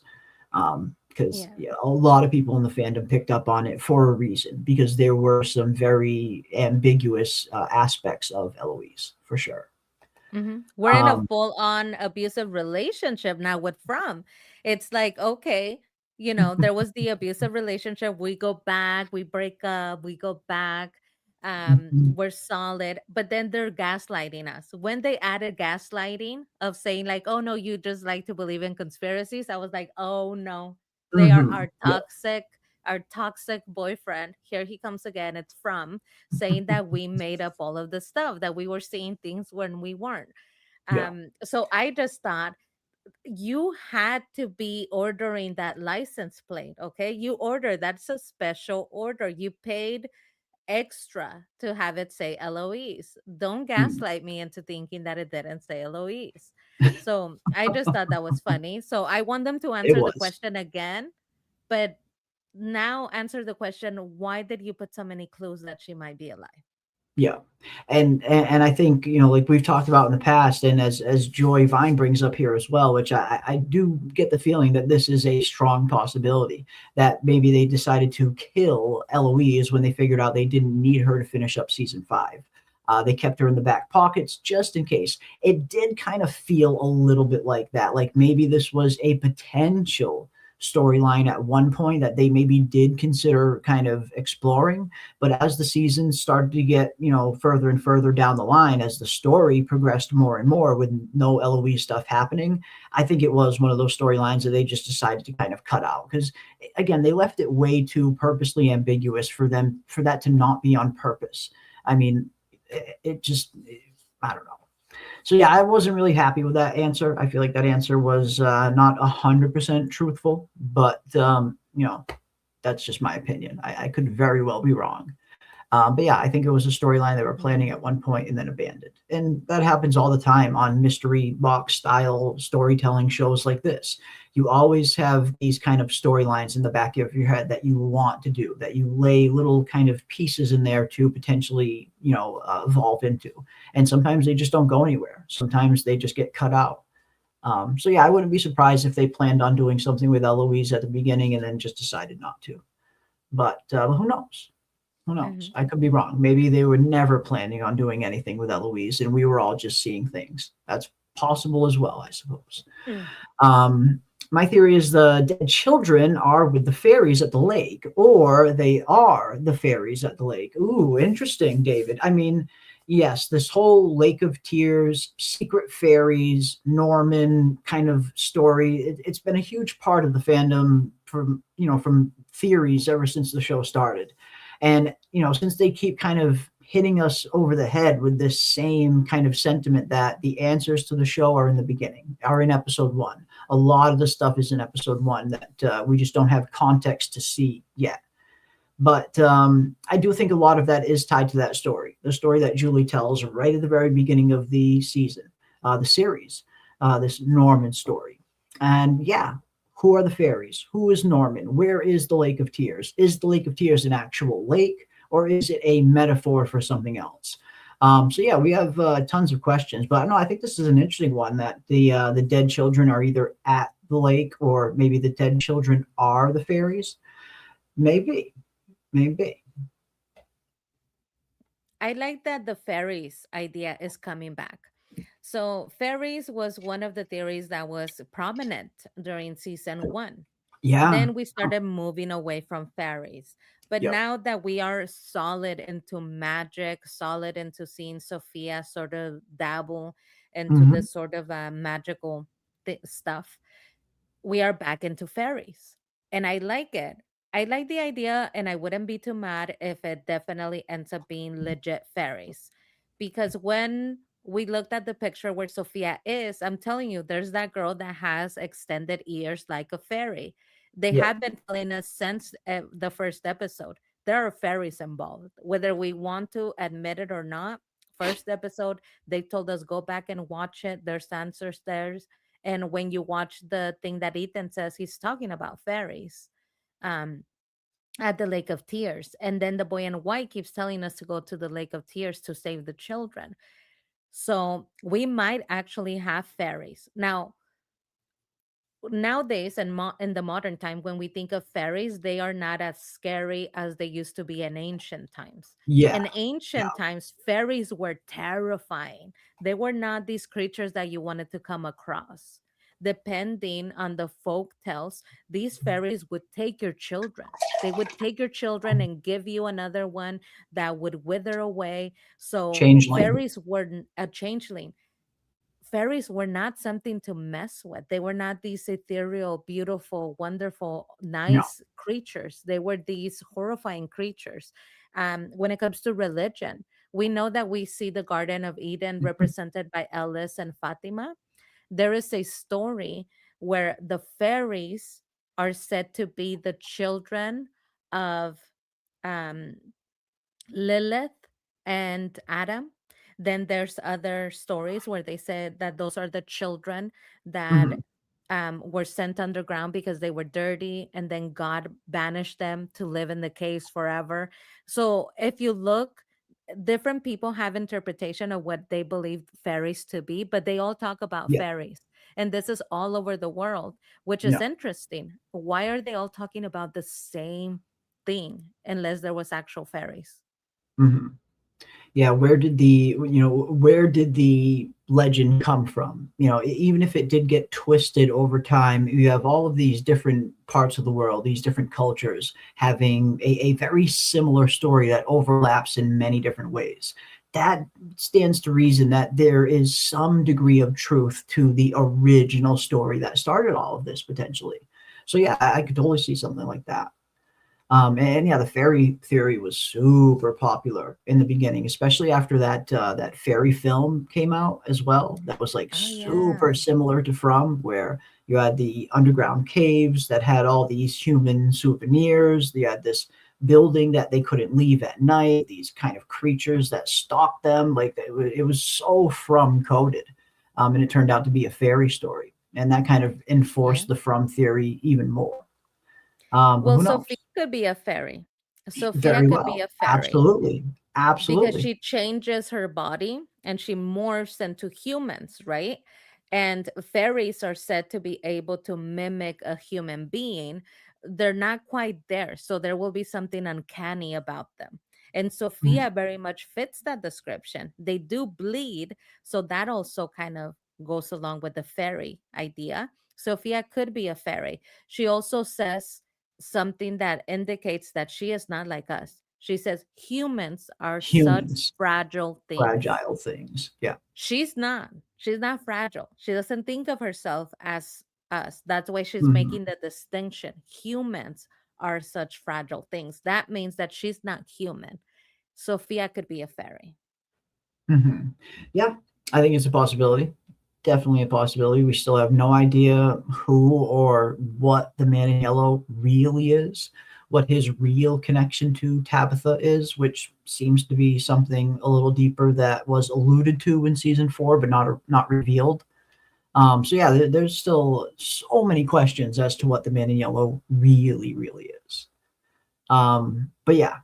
And yeah, as a lot of people are saying in the chat, the Eloise thing, whether people believe believed Eloise was alive or not, a lot of people do kind of recognize that there was at least a degree of ambiguity there, and to kind of act like there wasn't it did come across a little disingenuous to some people. And Blazing One brings up the very, very poignant point. If you're gonna make a mystery box show, you kind of have to deal with fans who are obsessed with the mystery details. and that, I mean, that just comes with the territory. You're 100% right, Blazing One.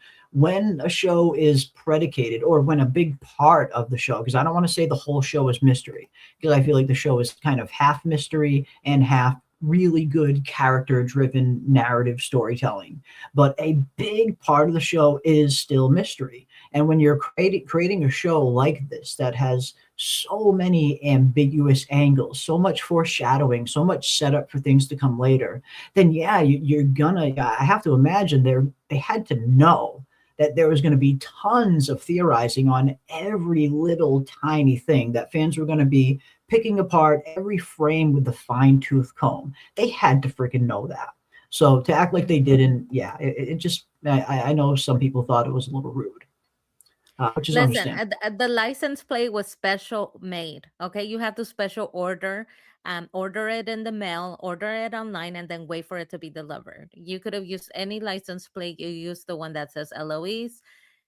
Come on, we're not ding dongs, like Jade says. We are not ding dongs, and I refuse to be called the ding dong.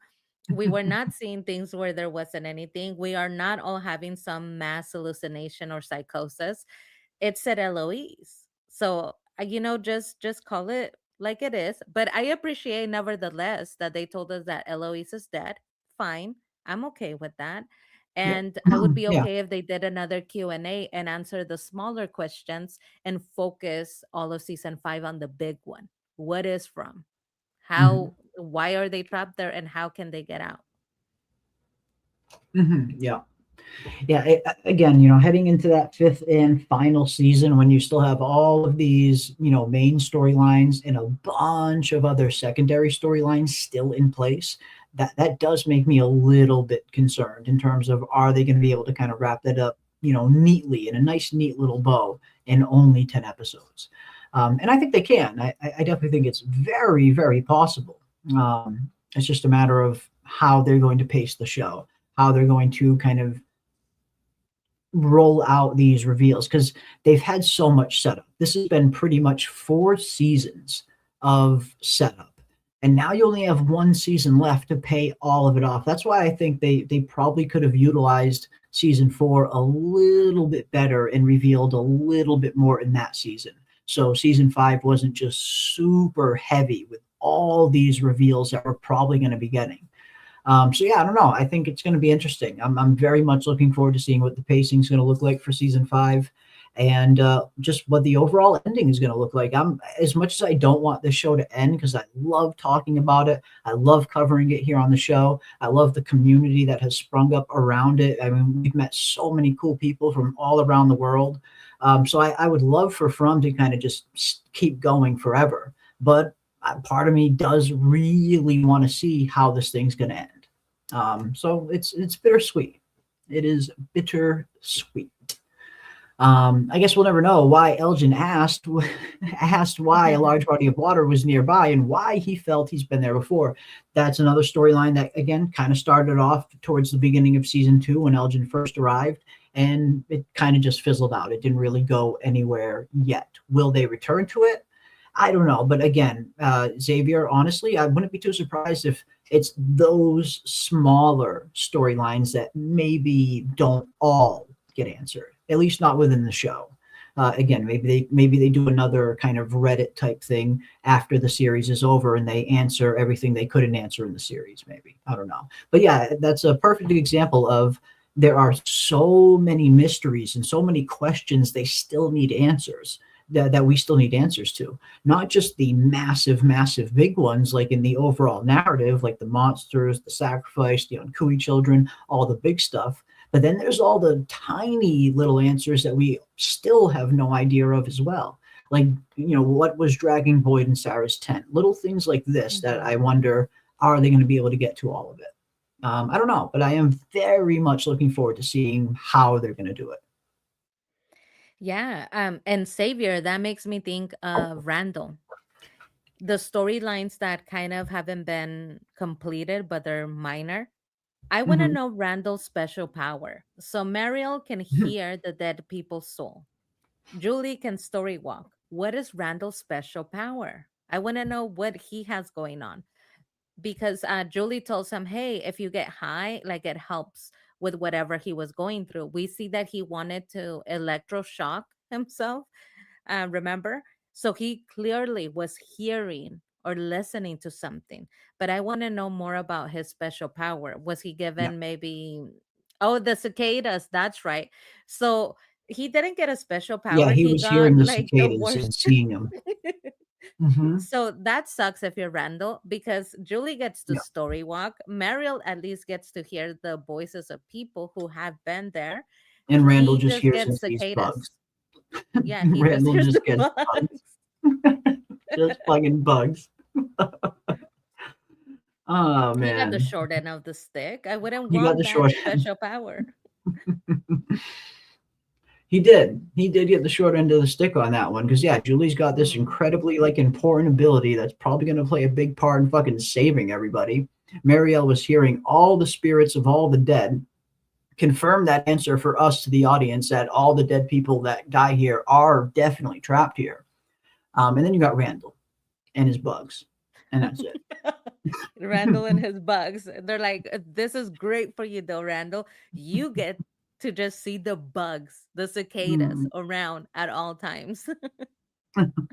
Oh, and I also wanted to say a big thank you to, looks like Michelle Miller has sent a gold coin. Thank you so much, Michelle Miller. Very, very appreciate that. And I owe you a whoa for that gold coin. I wish they allowed me to kind of put that on. We talked about this earlier, but those things don't show up in StreamYard. Like I have to actually be looking at the YouTube live chat in order to actually see those GIFs.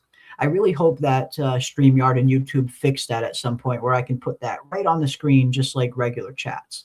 Because I want people to get that recognition when they are super generous in supporting the channel like that. So thank you so much, Michelle Miller. Very, very much appreciate you, and thank you for the gold coin.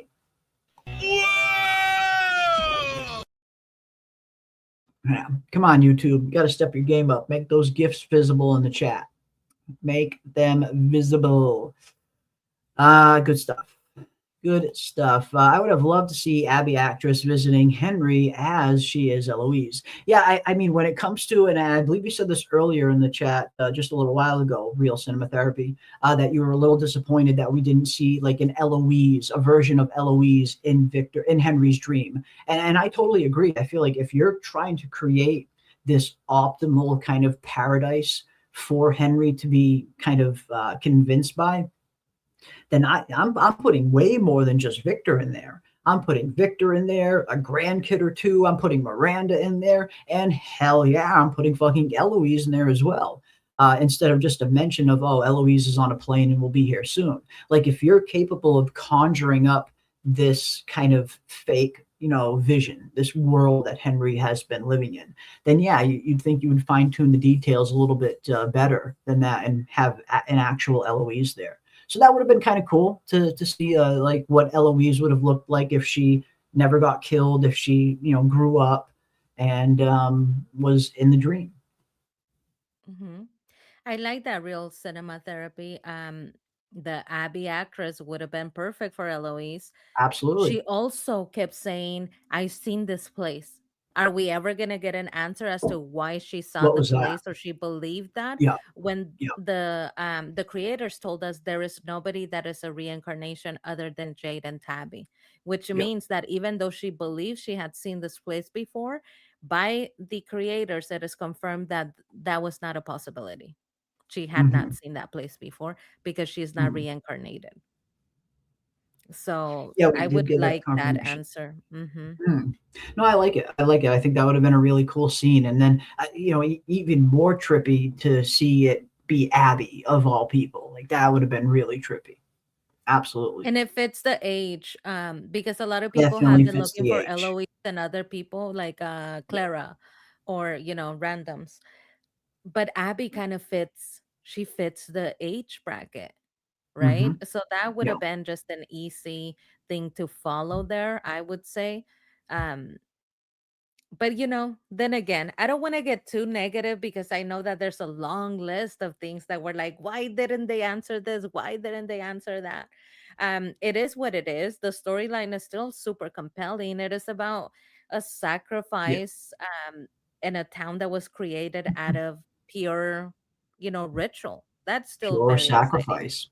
Yeah, pure child sacrifice. And I love this. Guns N' Roses says, watch Eloise randomly pop up in the middle of season 5 or something. Yeah, after all that fucking noise, we just hear pop up in season 5. That would be kind of funny. That would be wild. That would be fucking diabolical. Good stuff. When Ghost Jim is talking to Ethan, doesn't he straddle a fallen tree? Seems intentional, not an easy prop to set up for a quick scene. Yes, when we do see Ghost Jim outside of the RV, yeah, he's sitting on that tree, that fallen tree that Ethan kind of comes over to him and talks to him on.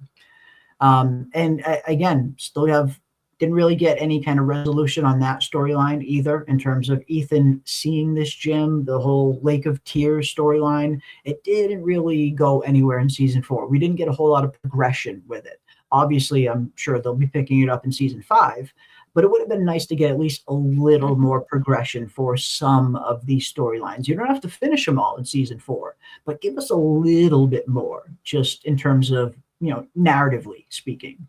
That way you don't have such a massive load on your plate heading into the 5th and final season, which they kind of do. They have a tall task wrapping all of this up with just one season left.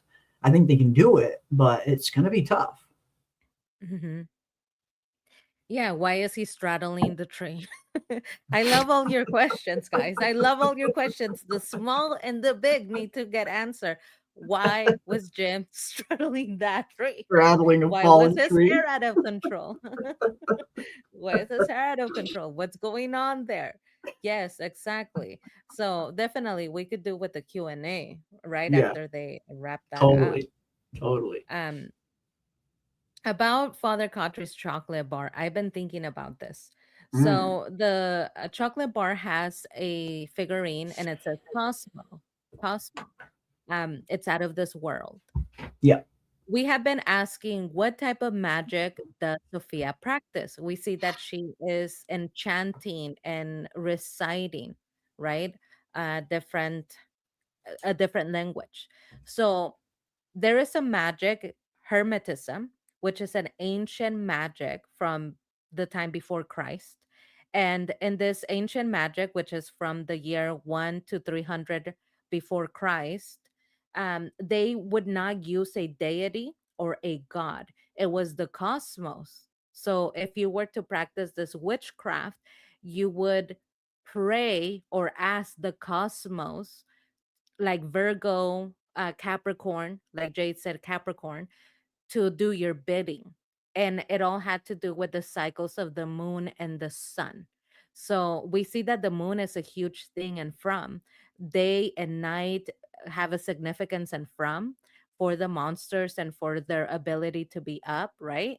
So I'm thinking that the candy bar having that Cosmo is just a reference to the type of magic that she practices. All of this was made possible by the cosmos, the universe, the energy in the universe. When they say that the children manifested the branches and those branches made a tree, I think they're talking about that same energy. The children use the cosmos themselves to manifest matter. That's why I Mhm. think the chocolate bar is named Cosmo. Mm. Yeah, and it's a nice, interesting wink and a nod to Lost, as well. Lost had those exact same chocolate bars in that show, in the Dharma Initiative hatch, with their old food was kept. But no, I definitely get the feeling that Sophia is practicing a similar type of magic like that, like how you described, where she's not, praying to any kind of god or deity or anything like that. She's drawing power from the natural elements of the earth with, the incantations and ingredients for spells and stuff. And again, I think, you and I talked a lot about when we first saw The Man in Yellow. We were wondering just what kind of villain are we dealing with in terms of like power level? Is this some kind of Lovecraftian cosmic type level entity, like a Pennywise type thing? Or is it something a little bit lower than that? And I think we are starting to see now that it is something a little closer to Earth than it is something like super cosmic. But that's not to say that Sophia / Man in Yellow isn't tapping into cosmic powers to achieve its goals, for sure. Mm-hmm. Like Yeah, the Chiquita Star Sandberg Magic is saying, Motel. Exactly. it's right Oh, there. It's in the Star name. Magic. Star Yep. magic. That's what she's Cosmic using. magic. She's using cosmic magic, the cosmic power, Just manifesting. natural forces that she's tapping into. Now, But it has to be at the right time, right? mhm. So, for Right example, this is the ingredients. Yeah. right ingredients, but also the right time. You Yeah. can't just do this at any time of day. That's why I think the talismans show you a sun and a moon. I believe that it's gonna have to be sunrise or sunset when the That ritual to limited go window, home. maybe. Hmm. When you It have has to to be perform the ritual. Yeah. when you're using the planets, the alignment, it has to be at a specific time for things to be perfect, right? And for you to use the power of the cosmos. When we see that day becomes night, that is, to me, a hint that that is what is happening. There is the power of Mhm. the cosmos that's being manipulated to Uh-huh. create this place, right? Yeah. And the easiest way to explain it to somebody would be, that way of expressing when somebody says, oh, it's Mercury retrograde, so everything's going bad. Oh, it's Mercury is in retrograde. And if you're not somebody that's into any of that cosmology, you're like, what does that mean? But you Mhm. do get the sense or the point that when the stars are aligned in a certain way, people believe that that has an Power. influence Yeah. on what happens here on Earth. When Yep. the It stars are does. aligned in a certain way, here on Earth, people act more out of control or Yeah. more accidents Look at happen. the So, moon and its effect on the tides in the ocean. Like this, there's real exactly. scientific evidence that it does have a direct effect. Exactly. So, that is a simple way of explaining that sort of magic, the stars aligning and having a positive or a negative effect. When people are into cosmology, a lot of them will tell you, oh, if you're going to do a certain thing like open a business, don't open it when Mercury is in retrograde. Everything will go wrong. Open it in this time. So that's a simple way of explaining the type of magic that ancient Hermetism used. They would also look at the alignment of the stars, the moon, and then they would do the rituals at the perfect time to get the outcome that they wanted. That's the type of magic that I think Sophia practiced. That's why the monsters have a time that they can be active, which only during nighttime. They don't get burnt because they didn't blow up in flames, but it bothers them. The sun kind of prevents them from living up there, right? Mhm. Yeah, I think yeah, I think the parents are suffering a similar fate that they put the children through. I think is when it comes to the darkness anyway, why there's this rule put in place that they can only come out at night. Part of me wouldn't be surprised if it is a kind of cosmic punishment in a sense, where this is what they inflicted on the children, and now this is what you are subject to for the rest of your days. Only you might be living forever, but you can only come out at night, just as you damned the children to eternal darkness. I Hmm. like the cosmic punishment angle of that. Um, Yeah. but yeah, But I the think. ritual, right? So Mhm. sorry, when we think about that, because you just mentioned, we now have another piece to the puzzle. Sophia told us this place was built on ritual. We already had the beginning. We had the idea that the children were born in the dark and they were killed in the dark. Mhm. So that right there tells us that whatever ritual was made in order to kill the children did have something to do with the time of day. Maybe the ritual happened at nighttime. So it In the doesn't caves at necessarily night. mean, exactly. So it doesn't necessarily mean daylight or not daylight, but it had to happen during a specific time of day. That type of magic would be um, Hermetism, the type of cosmic magic where the time of day does really matter. You can't Mhm. just do it during the day, it wouldn't have the Yeah, same effect, or you I can't do it in plain daylight. Yeah, and I think it's going to come down to very specific circumstances in all three categories, where it's not just going to be burying the bones wherever the hell they want, whenever they want. I think it's going to be a very specific time, as you just mentioned. I agree with you there. Also, a very specific location and a very specific ritual. I feel like it has to be all three of those things in combination to successfully do it. Any one of those things that they get wrong, this whole thing maybe doesn't work. Because yeah, it just can't be as simple as them just burying these bones anywhere they want. That would be very very anticlimactic to say the freaking least. So yeah, I think a lot of us are expecting some kind of ritual to take place, and I think the only question now is, what is the ritual? How do they do it? Where do they do it? And when do they have to do it?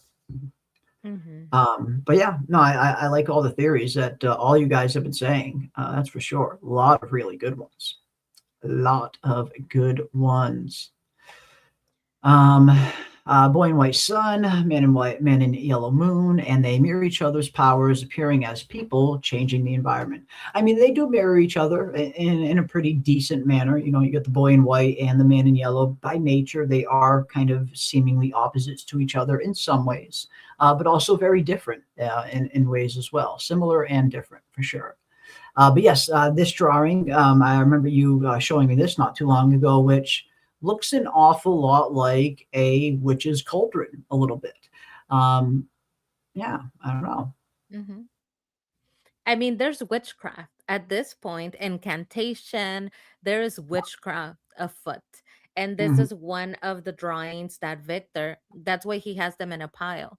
He was getting ready to make an escape because everybody was breaking in to Colony House, and he went through his drawings really quickly, and he was looking for mhm, specific drawings to kind of bind together and take with him, so stuff mhm, that was really important. And it flashes very very quickly, but that is a witch's cauldron. You could see mhm. it, you could see like the ingredients inside are like steaming or boiling, and it even has the little feet of the cauldron. The So feet. there's witchery afoot. There is, and as Joy brings up as well, there is a witching hour for a reason. Time is very important in rituals. Absolutely, like when it comes to this stuff, the time is important. The location, the right ritual, the right incantation, all of it needs to kind of match up perfectly, I would imagine. So I wouldn't be too surprised if From is going to have a similar kind of road to it as well, where yeah, maybe they do need to do this at the witching hour. I believe the witching hour is 3 a.m., I believe. Hmm. Um, Yes. but yeah, maybe it's something along those lines where they're going to have to do this at a specific time, specific place, and a very specific incantation to finally put these children to rest, finally save the children. Yeah. But think about it. The imagery is there, the symbolism is there. The children were born in darkness and died Yeah, in this ritual that was performed in darkness. The yeah, boy in white keeps telling us, go to the lighthouse to save the children. Lighthouse. So literally, you are trying to save these children that, from all accounts, are supposed to be down there in the dark. Um, and you're going to the lighthouse, which is the highest point, literally lit up as bright as possible, so that you could see it from miles away. So I think the symbolism of doing the opposite is there. I think mhm, that the ritual that they need to perform to go home is gonna have to be during daylight, during sunrise.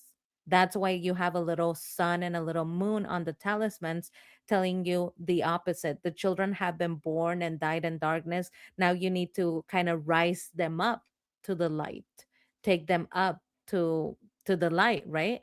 So that you could save them, so they could be free. And I think that's the symbolism of the lighthouse. Whatever mhm, ritual it is, it's gonna have to be during sunrise. And mhm. the poster for season 4 was a sunrise. It looked like a sunrise or slowly with the crows kind of flying by it in the background. Yeah. Again, I wouldn't be surprised if this is going to be something, very specific that they're going to have to do. Again, specific ritual, time, place, location, all of it. And the right people, not just all of that, but also it has to be the right people doing the ritual as well. I mean, you can get the right time, the right place, the right ingredients, and all of that. But if you don't have the right people to conduct this ritual, that would probably be a problem as well.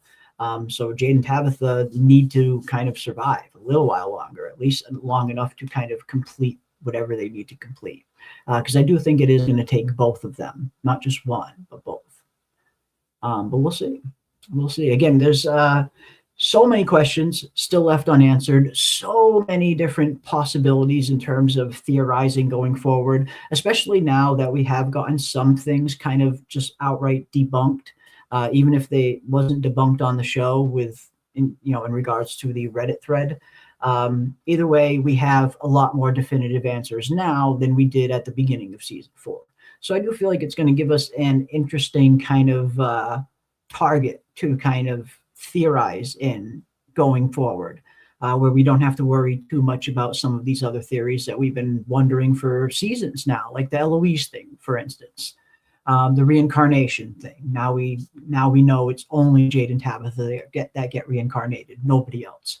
These were all really big questions that we had heading into this season, and again, it would have been a lot better to get those answers in the show, but I'm glad that we at least still got them in some form.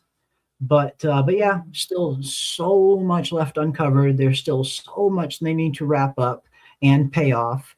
And after you've had 4 seasons of really big setup, I mean, that's asking a lot of the audience. That is asking the audience to be incredibly patient and get invested in some of the characters and these smaller storylines along the way, since we know we're probably not going to be getting any of the big stuff towards the end. That is a big ask to ask an audience, especially nowadays, where modern audiences are so more akin to like shorter form content like TikTok and shorts. The attention span isn't nearly as long as it was back in the day. So it's a big ask to ask, your audience to kind of just wait for the payoff at the end. So when you do get to that end, the payoff needs to be worth it after all of this setup. So that's what I'm looking forward to seeing. Is their payoff going to be worth it, all of the time that we've invested into the show? And I'm hoping it will be. I'm still giving them the benefit of the doubt that they're going to be able to stick the landing. Yeah. They only need to do the main storyline, the big one, because like I said, something that is really cool about the community is that we do want to have those after show conversations. We want after show answers. As long as we get the answers, we're okay with that. So I would totally be okay with some of the smaller answers if you can't show them on the screen, like the Eloise thing, just giving us the answer directly from the person that wrote it, how his world was crafted, and why it was 1950s dress, and all of these little questions. I would be okay with getting the answers in that manner. I don't need them to answer everything, just the main storyline, which I think that they will.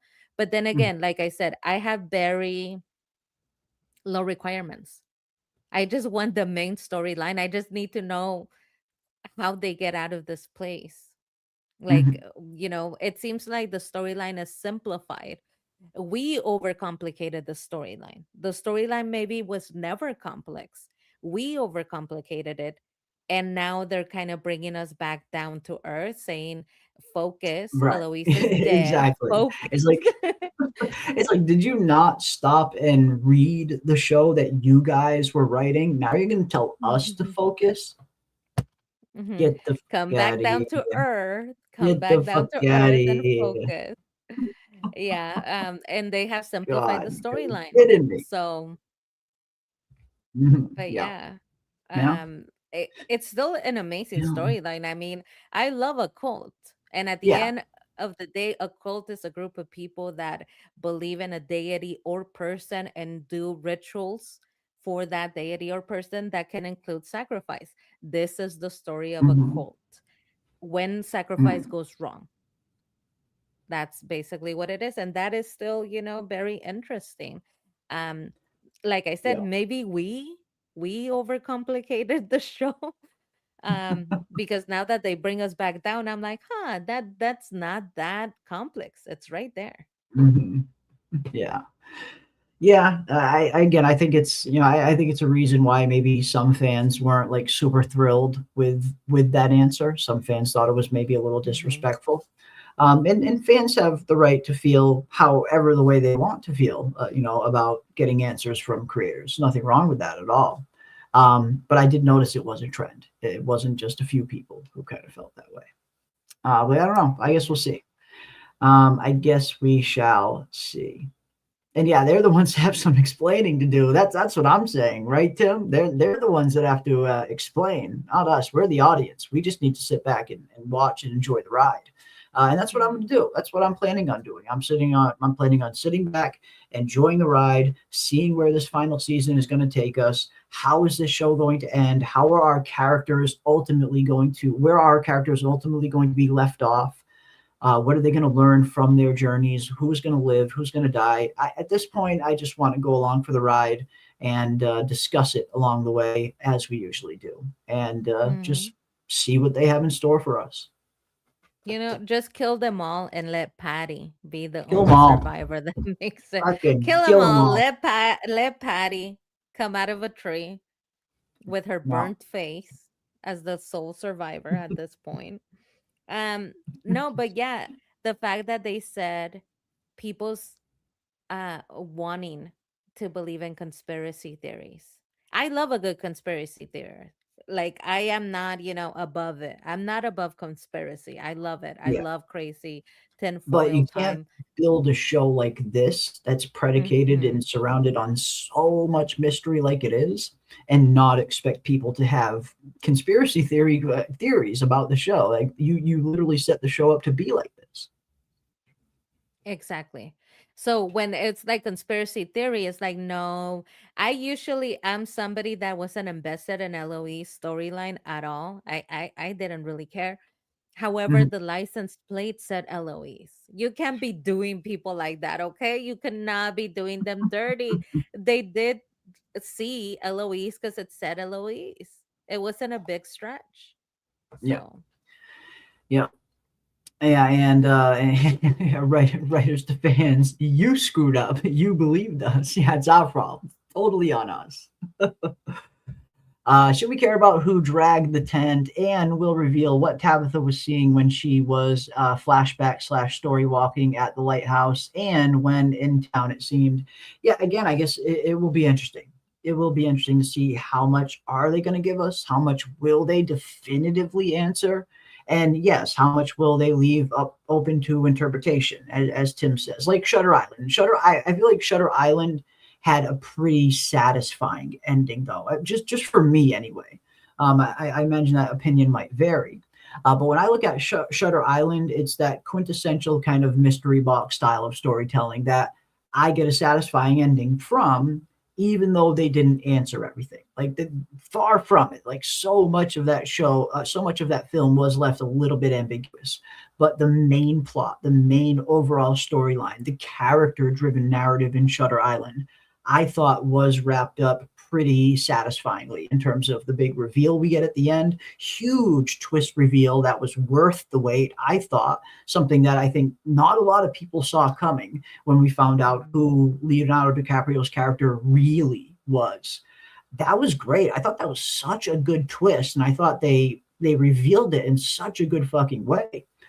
So I like Shutter Island. I know it might be that film might not be for everybody, but I enjoyed it. I enjoyed the mystery aspect of it.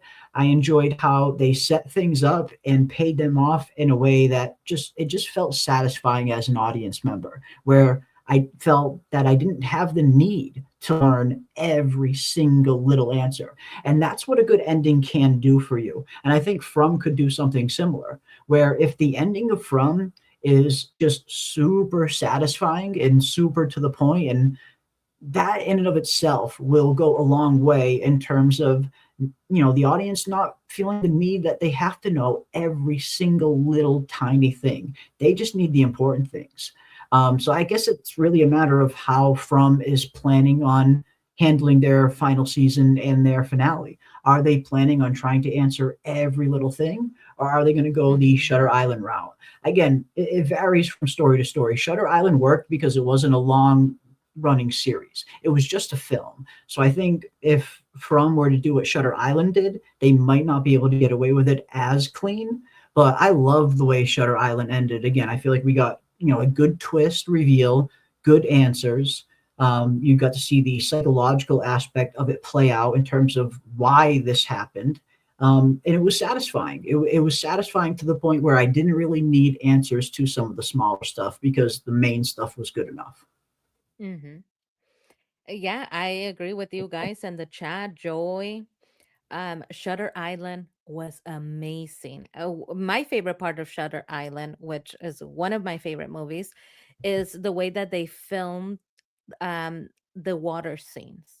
Oof. how they Okay. really show you what it is to be insane, where Oh, you see yeah. water leaking into Yep. your reality because Yep. there's something that you are not willing to look at, not yet, but it's leaking little by little and you start to see it. I mean, it was just amazing. Mhm. And the Plays right twist, into the trauma oh my aspect of From. God.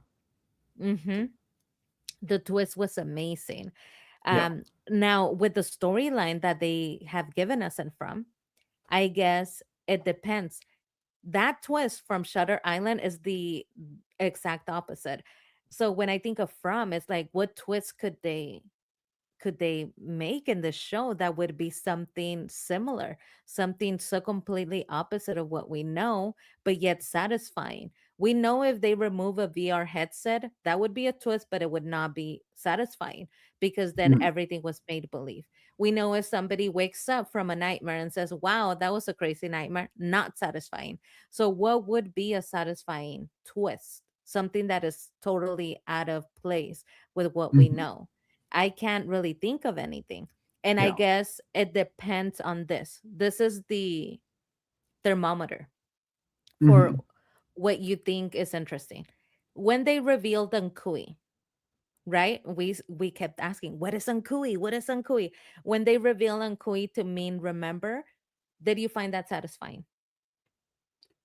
I kind of, yeah, I wouldn't say it was unsatisfying. Okay. So then simplicity does it for you because there's some people that were Not not all the satisfied time. with Nkui meaning It remember. was I thought it Mhm. was an elegant, simplistic way of resolving that. And Uh-huh. then when you look back and you see the way that children are kind of grabbing at Tabitha and you put remember as the word for Nkui, you could really see they were acting out. Remember, like they were saying, Mhm. Mom, Mom. It Well, was all there. and for me, I think the Ankui meaning remember takes on like an even deeper meaning, just potentially, where I'm wondering if the children are saying Ankui to Tabitha and Jade, not just to get them to remember who they are, but to get them to remember what they did. I think as well. I think there's a deeper layer to it where it's not just, oh, remember who you are, remember you're our mom and dad, remember were our parents. I think there is a Yeah. deeper aspect of where the children want Jade and Tabitha to remember the part they played in the original sacrifice as well. On Kui, yeah, for me, that's what it means. Not just remember who you are. You need to remember everything. Because I do think that, and I know we've all often thought similar, where we have a feeling that there's going to be something that is revealed that the original Jade and the original Tabitha are guilty of. We just get the feeling they're not going to be super squeaky clean, that all they did was try to save the children. There's more Mhm. there. There's something there that they are repressing, either subconsciously or purposely, because they don't want to face it. So when I see the children saying on Kui, I get the feeling it is them trying to get them to remember who they are, but also trying to get them to remember what they've done. The twist, when we're talking about Shutter Island twist, the Mhm. twist that you could give us that would be satisfying and also the clues have been there is that Tabitha was the person that was doing the ritual. That Tabitha was a Tabitha witch. was The leading original the Tabitha ritual. was a witch. Yeah. Yeah, she was leading the ritual. Maybe they were experiencing famine, starvation. Uh, we're talking about these times where they were struggling, right, to survive in a new land.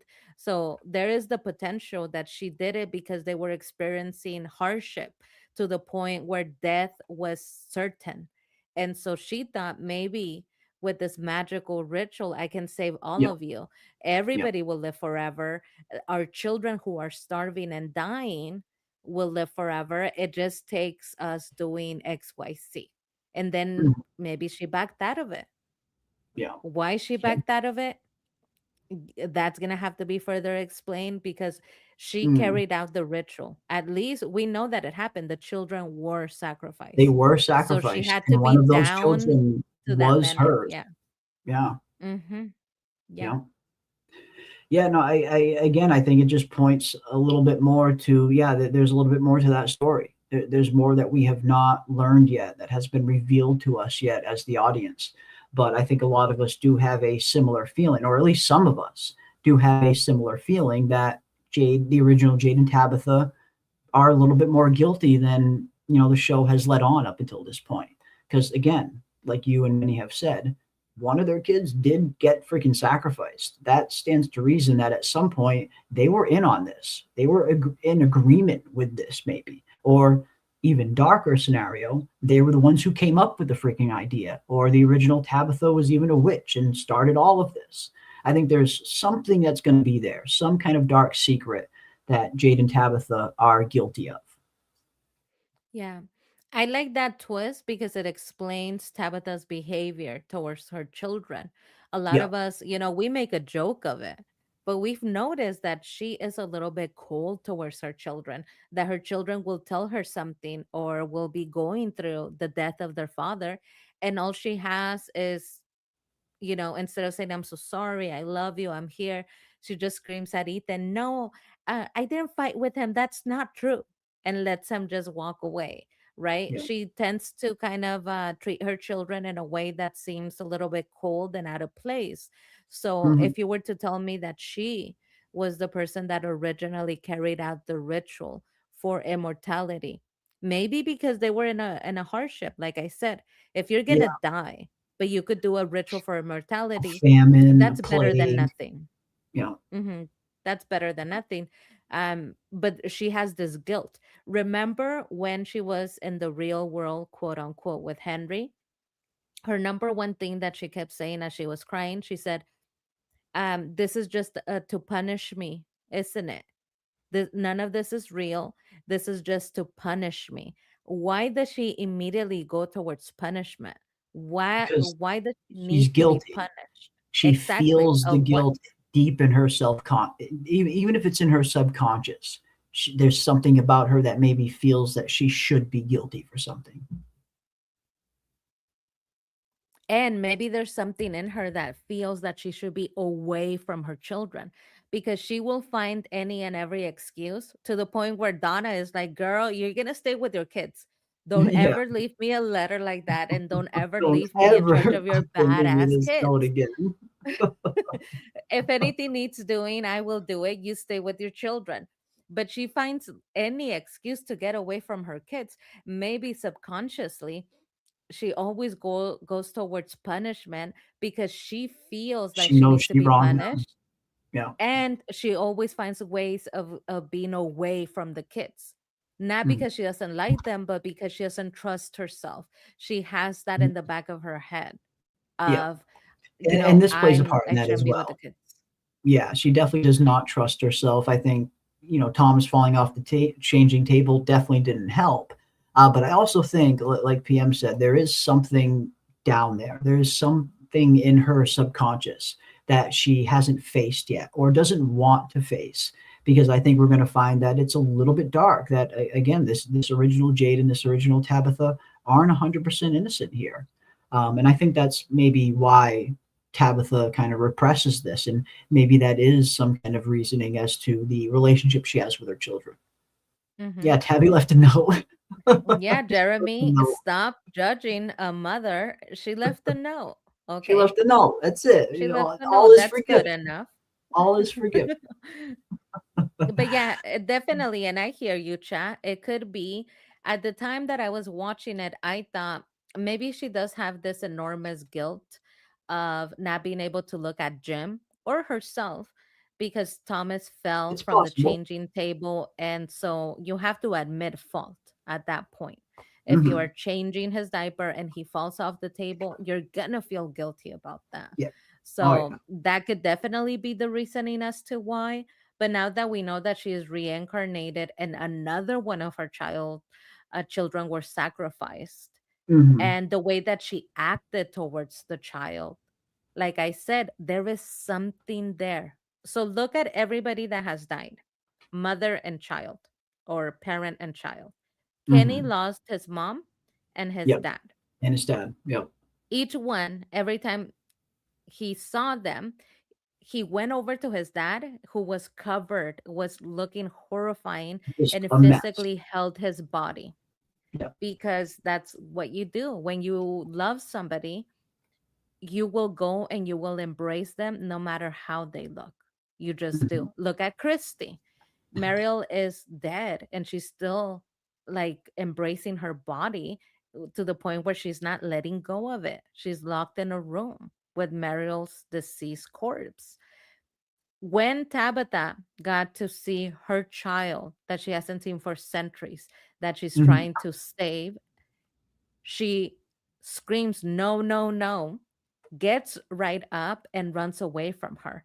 This Mhm. little girl was like sitting right in front of her, smiled at her. "This is your daughter." I always found it really interesting that she had that response, because any other mother that remembers her child, it doesn't matter what your kid looks like or what they went through. If that is your child and you love them, you would have hugged them, embraced them, asked them something. Look at the way that she has behaved. She hasn't gone looking for those kids.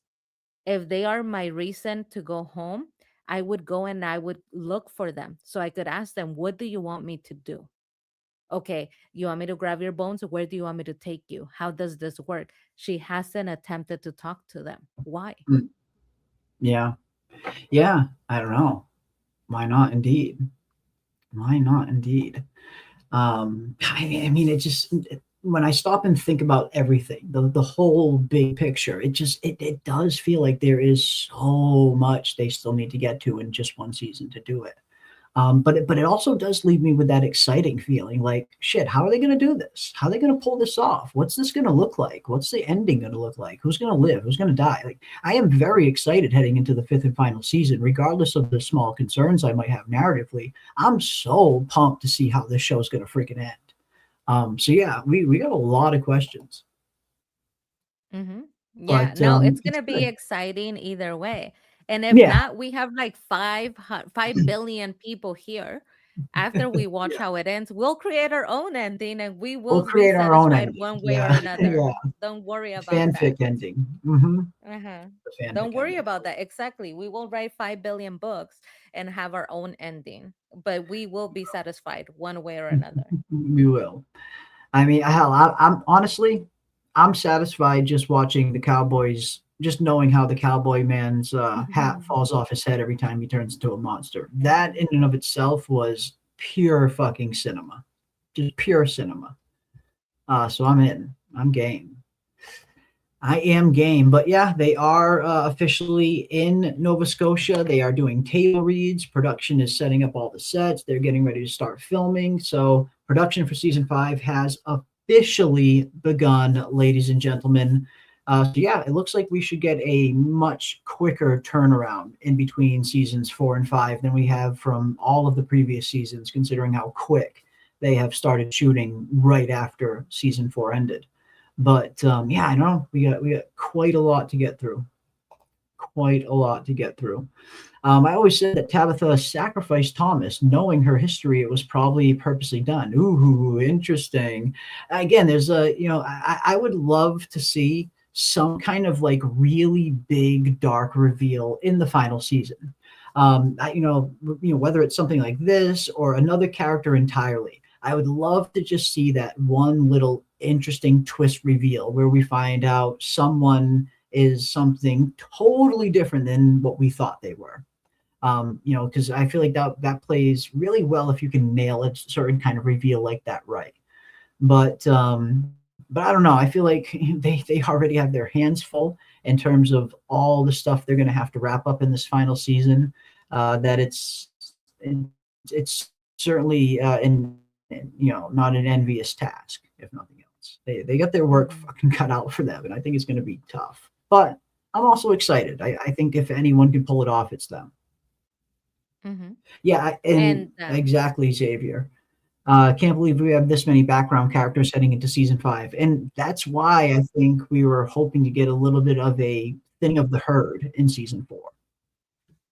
well, I think that they just solved it. I think that is why the Which talismans get thrown to the tree, because guess what? You want to get rid of all of those yeah, we can have a extras massacre at the the beginning. first night The very first The red night, there's shirts. no talismans. So it's going to be up to you. Do you Mhm. snore? Just like Donna said, do you snore? Because you're a goner.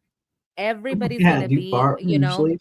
Boyd can help everybody. He's going to have his main group No. of people.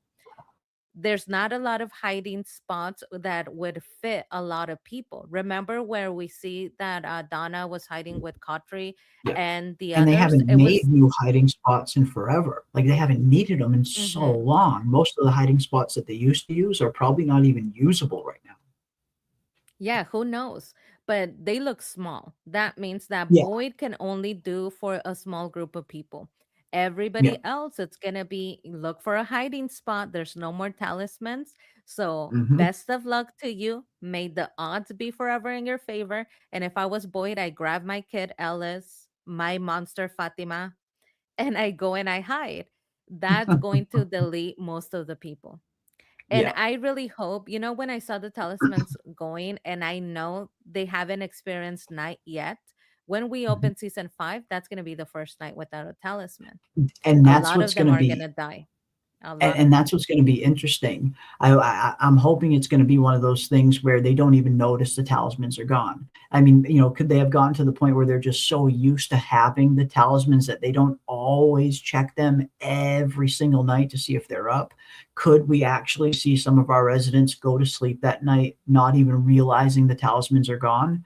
If so, hell yeah, we could definitely see a pretty sizable massacre right in that very first episode.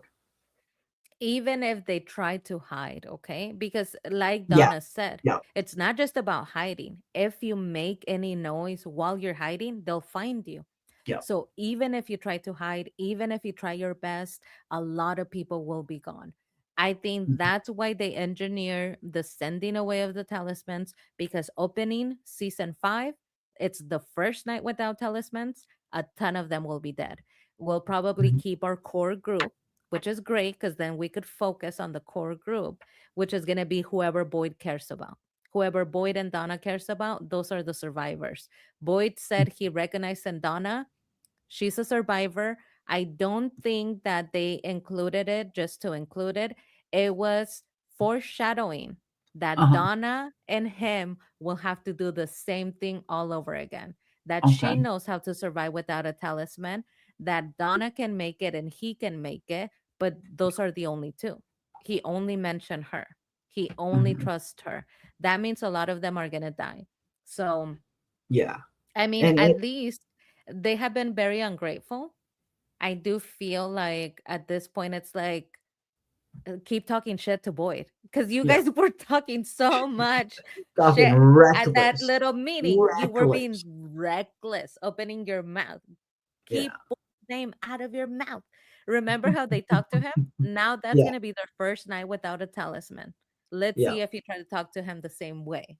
Yeah, yeah, and Boyd's not going to Justice. be there to protect every single one of them. You guys are going to have to fend for yourself when this comes around. So no, I would love to see that happen right there in the very first episode of season 5, where night falls and they don't even realize the talismans have been taken yet, and we see just chaos erupt right at the very beginning of the 5th season.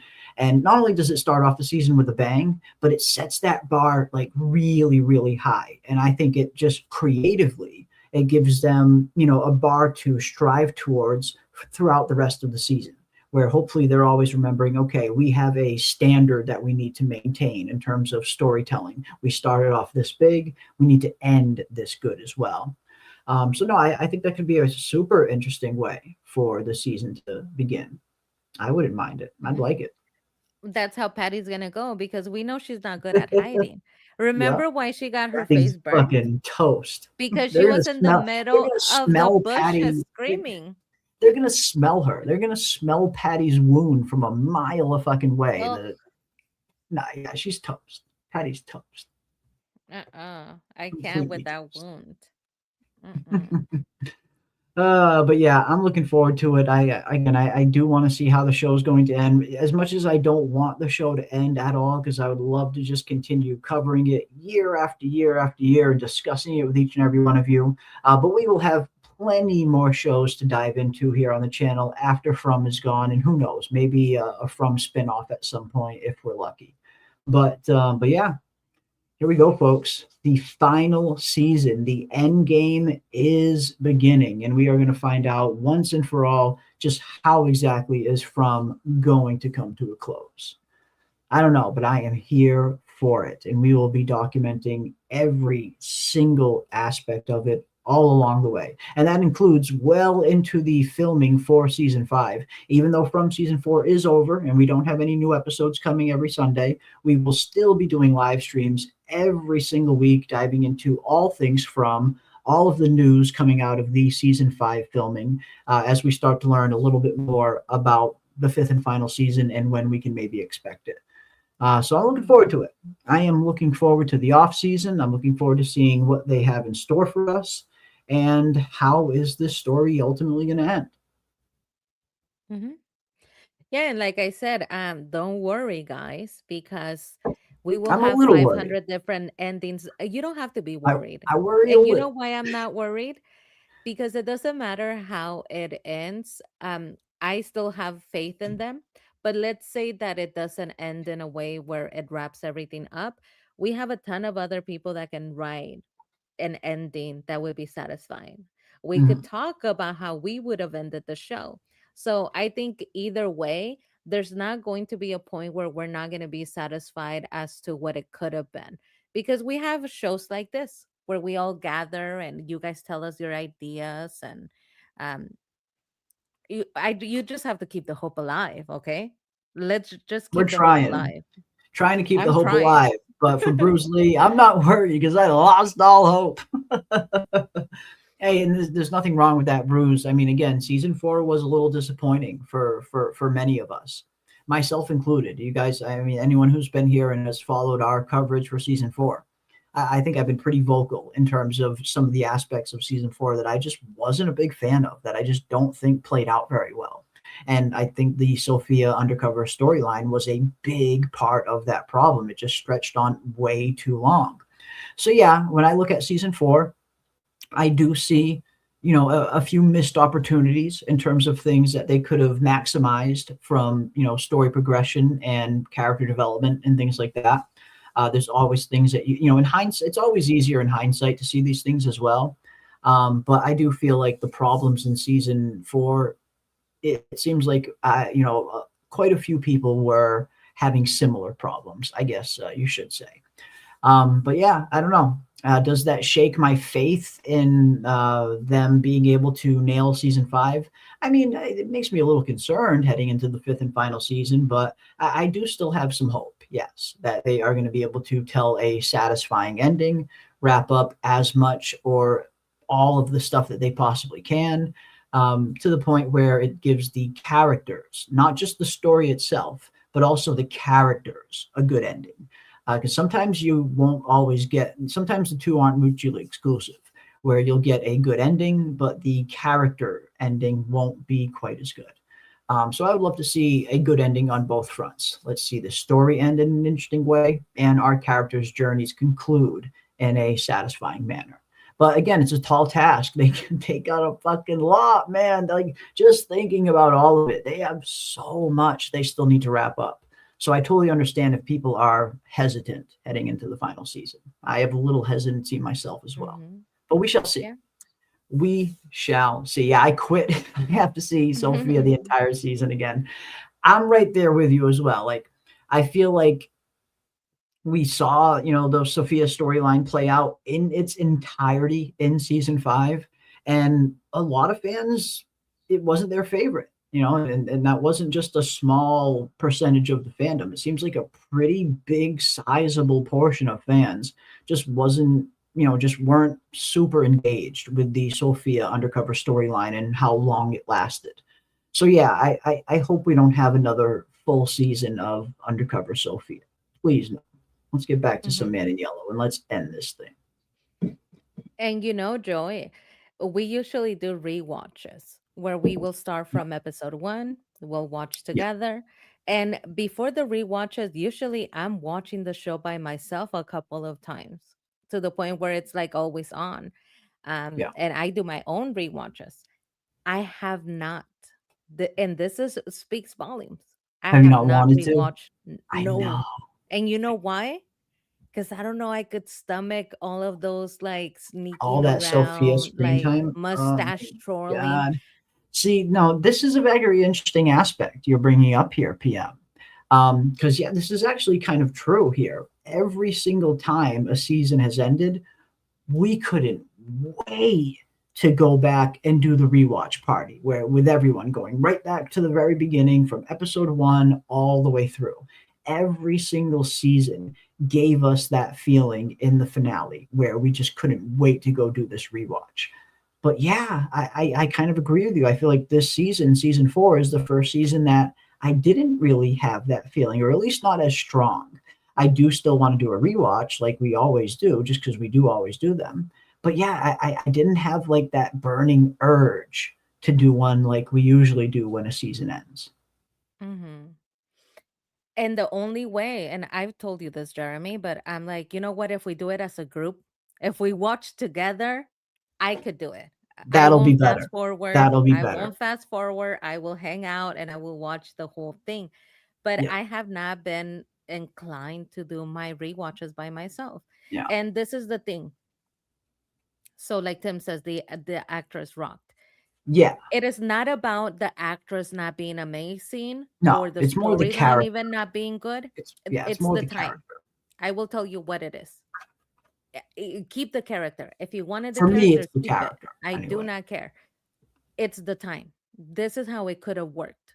Most of us would have worked with it. If you said, this is the character, this is what I want her to be doing, I want her to be undercover, and I want her to twirl her little mustache and giggle every time she does something stupid, that's fine.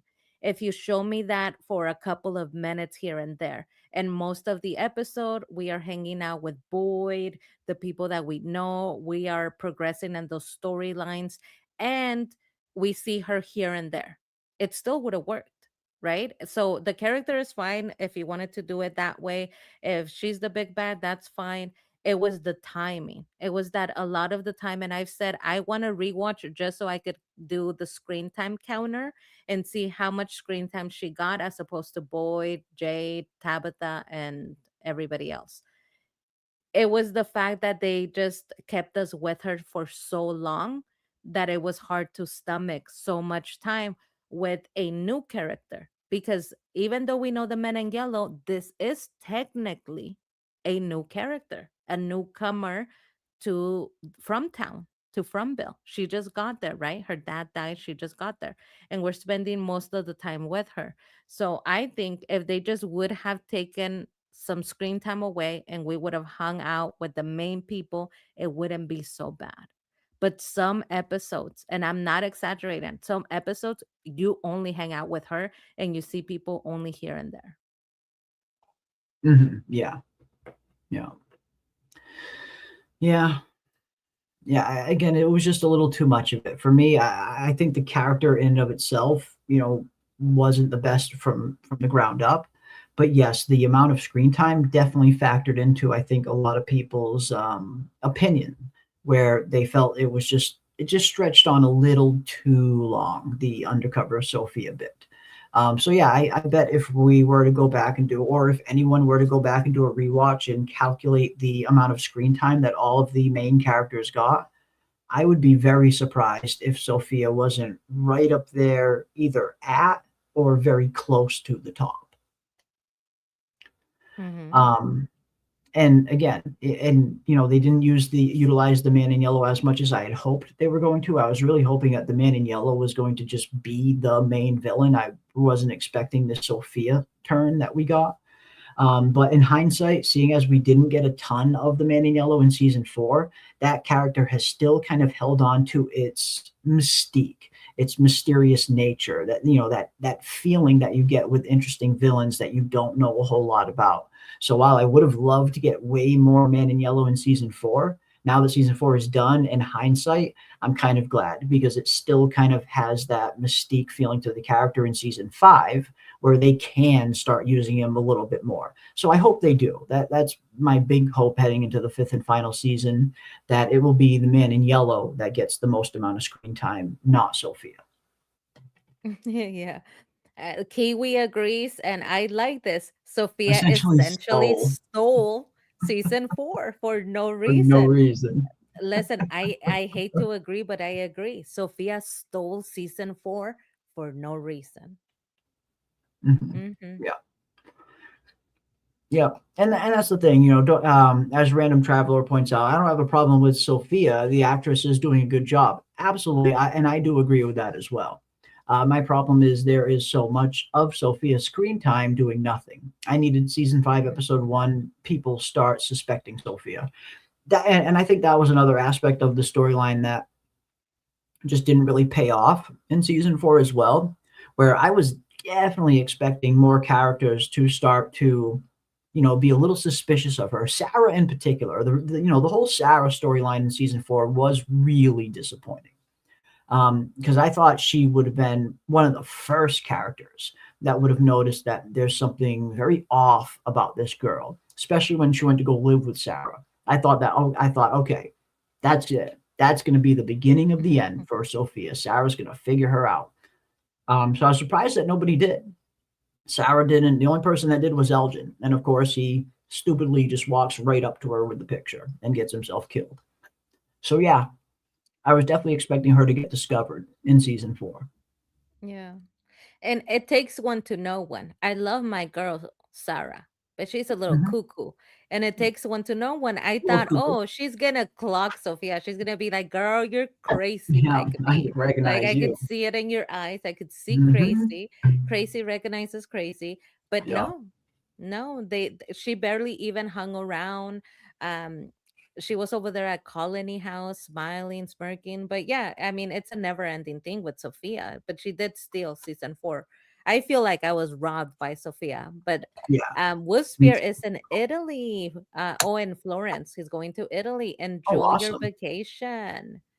Oh, Nice. I awesome, love Europe. Wolfspear. Yeah, no, that's Hmm. awesome. Up in Florence in Italy, that's my home country. I love that.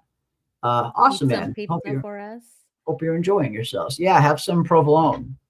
Have some provolone for us. Provolone. Have some Have some provolone cheese for us.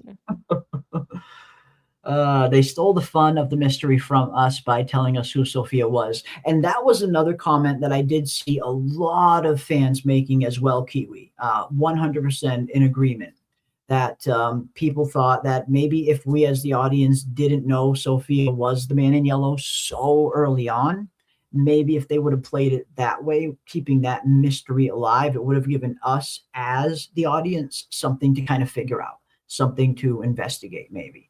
Like, what is up with this Sophia character? Why is she so weird?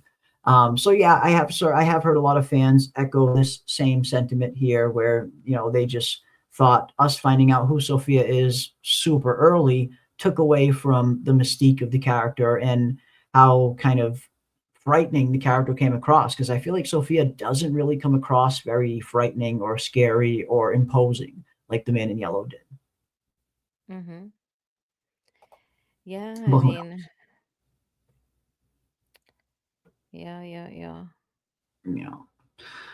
I Let's don't like see. to get too down on the Sophia thing, No, me neither. I don't want to I get too down on Sophia don't either. I like to think get the too actress did down, a but that's why phenomenal I say we're in an abusive relationship because it always we start really high up there, the vibe is up. And Yeah. then we go low into this, like, why did Sophia? We go back to the why did they do this to me? Why did they do this to me? Yeah. Um, Oh man. Yeah. Yeah. Every time we're leaving, we get pulled back in. Pulled back exactly. in. I'm telling you, we're in an abusive relationship with the show. They're gaslighting us. Sophia is Yeah. treating us all sorts of way, right? I Um, mean, sometimes you just have to let the show go on. iconic, I iconic. love it. That's The exactly show how I goes on. feel. We have You know like what? so I'm not many fucking leaving. things. You know what? I'm not. I'm not leaving this abusive You know what? relationship. You know what? I'm I'm not fucking staying. leaving. Let's fight for another year. You know what? Make it another 2 years. Oh I'm not shit. leaving. The show goes I love on. it because it's such the opposite of a lot of people. You know how a lot of people use the threat? If they don't give me answers, I'm not watching anymore. It's Yeah. like, no, we're the opposite. We're like, you No, know what? I'm not I'm fucking not leaving. leaving. I'm not I'm going not nowhere. leaving. I'm The gonna fucking stay show here. goes on. Exactly. Love it. Iconic. Shit. Good stuff. Good stuff. But yeah, and again, it seems like a lot of people have a similar feeling where, just the Man in Yellow just has that charisma, that kind of style, that factor that makes him kind of scary but imposing, but also kind of sadistically comedic in a sense as well. It's a very nuanced kind of feel for the Man in Yellow, which I feel is a lot different than the feel for Sophia. That doesn't really have that kind of feeling, which, I suppose she's not really supposed to. They are two vastly different characters in terms of the functions that they serve within the show.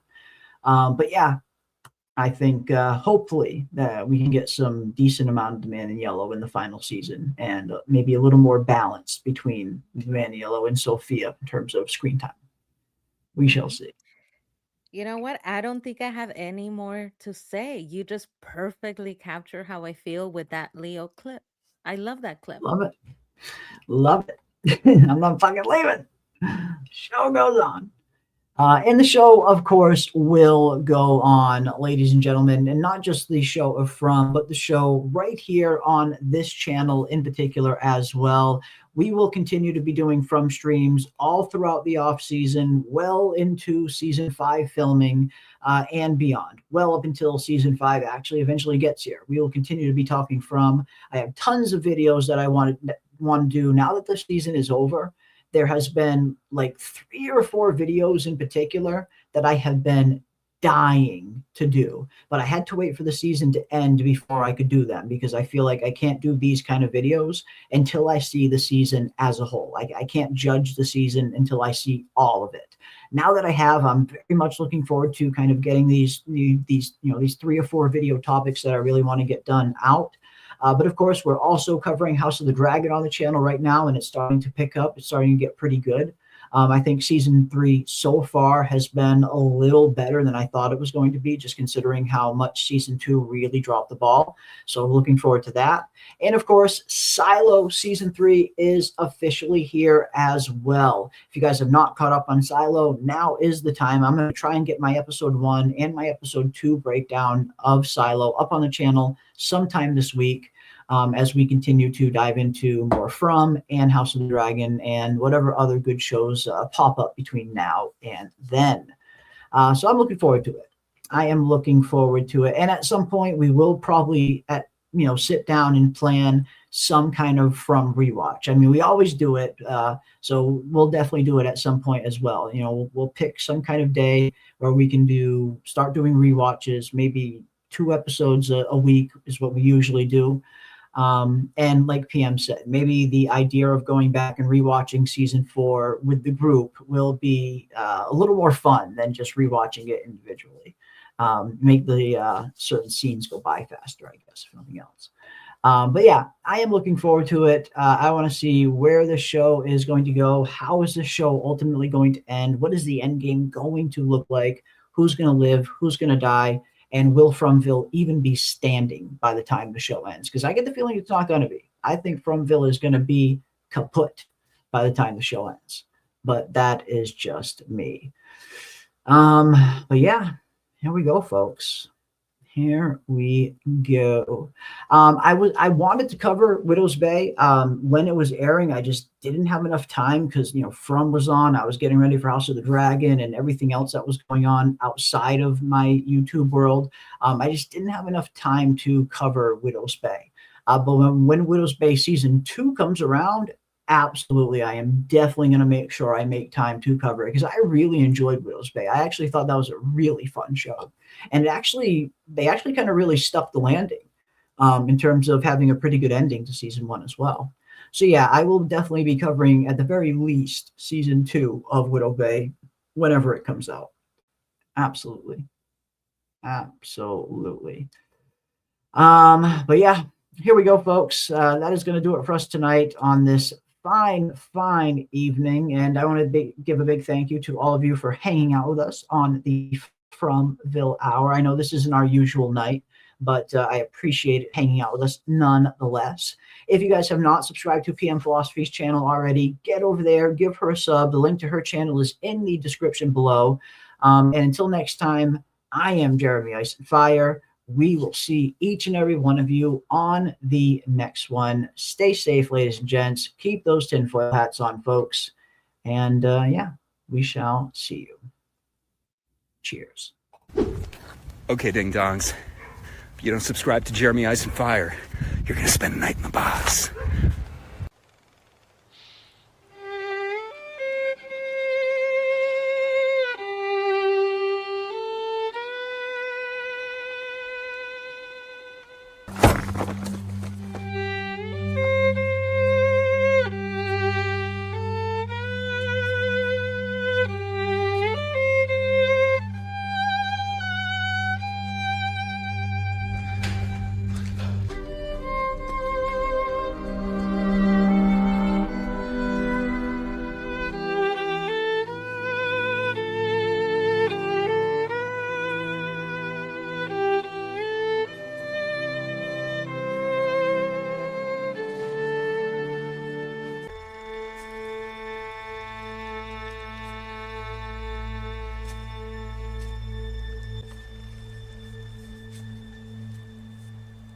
Aren't Cooey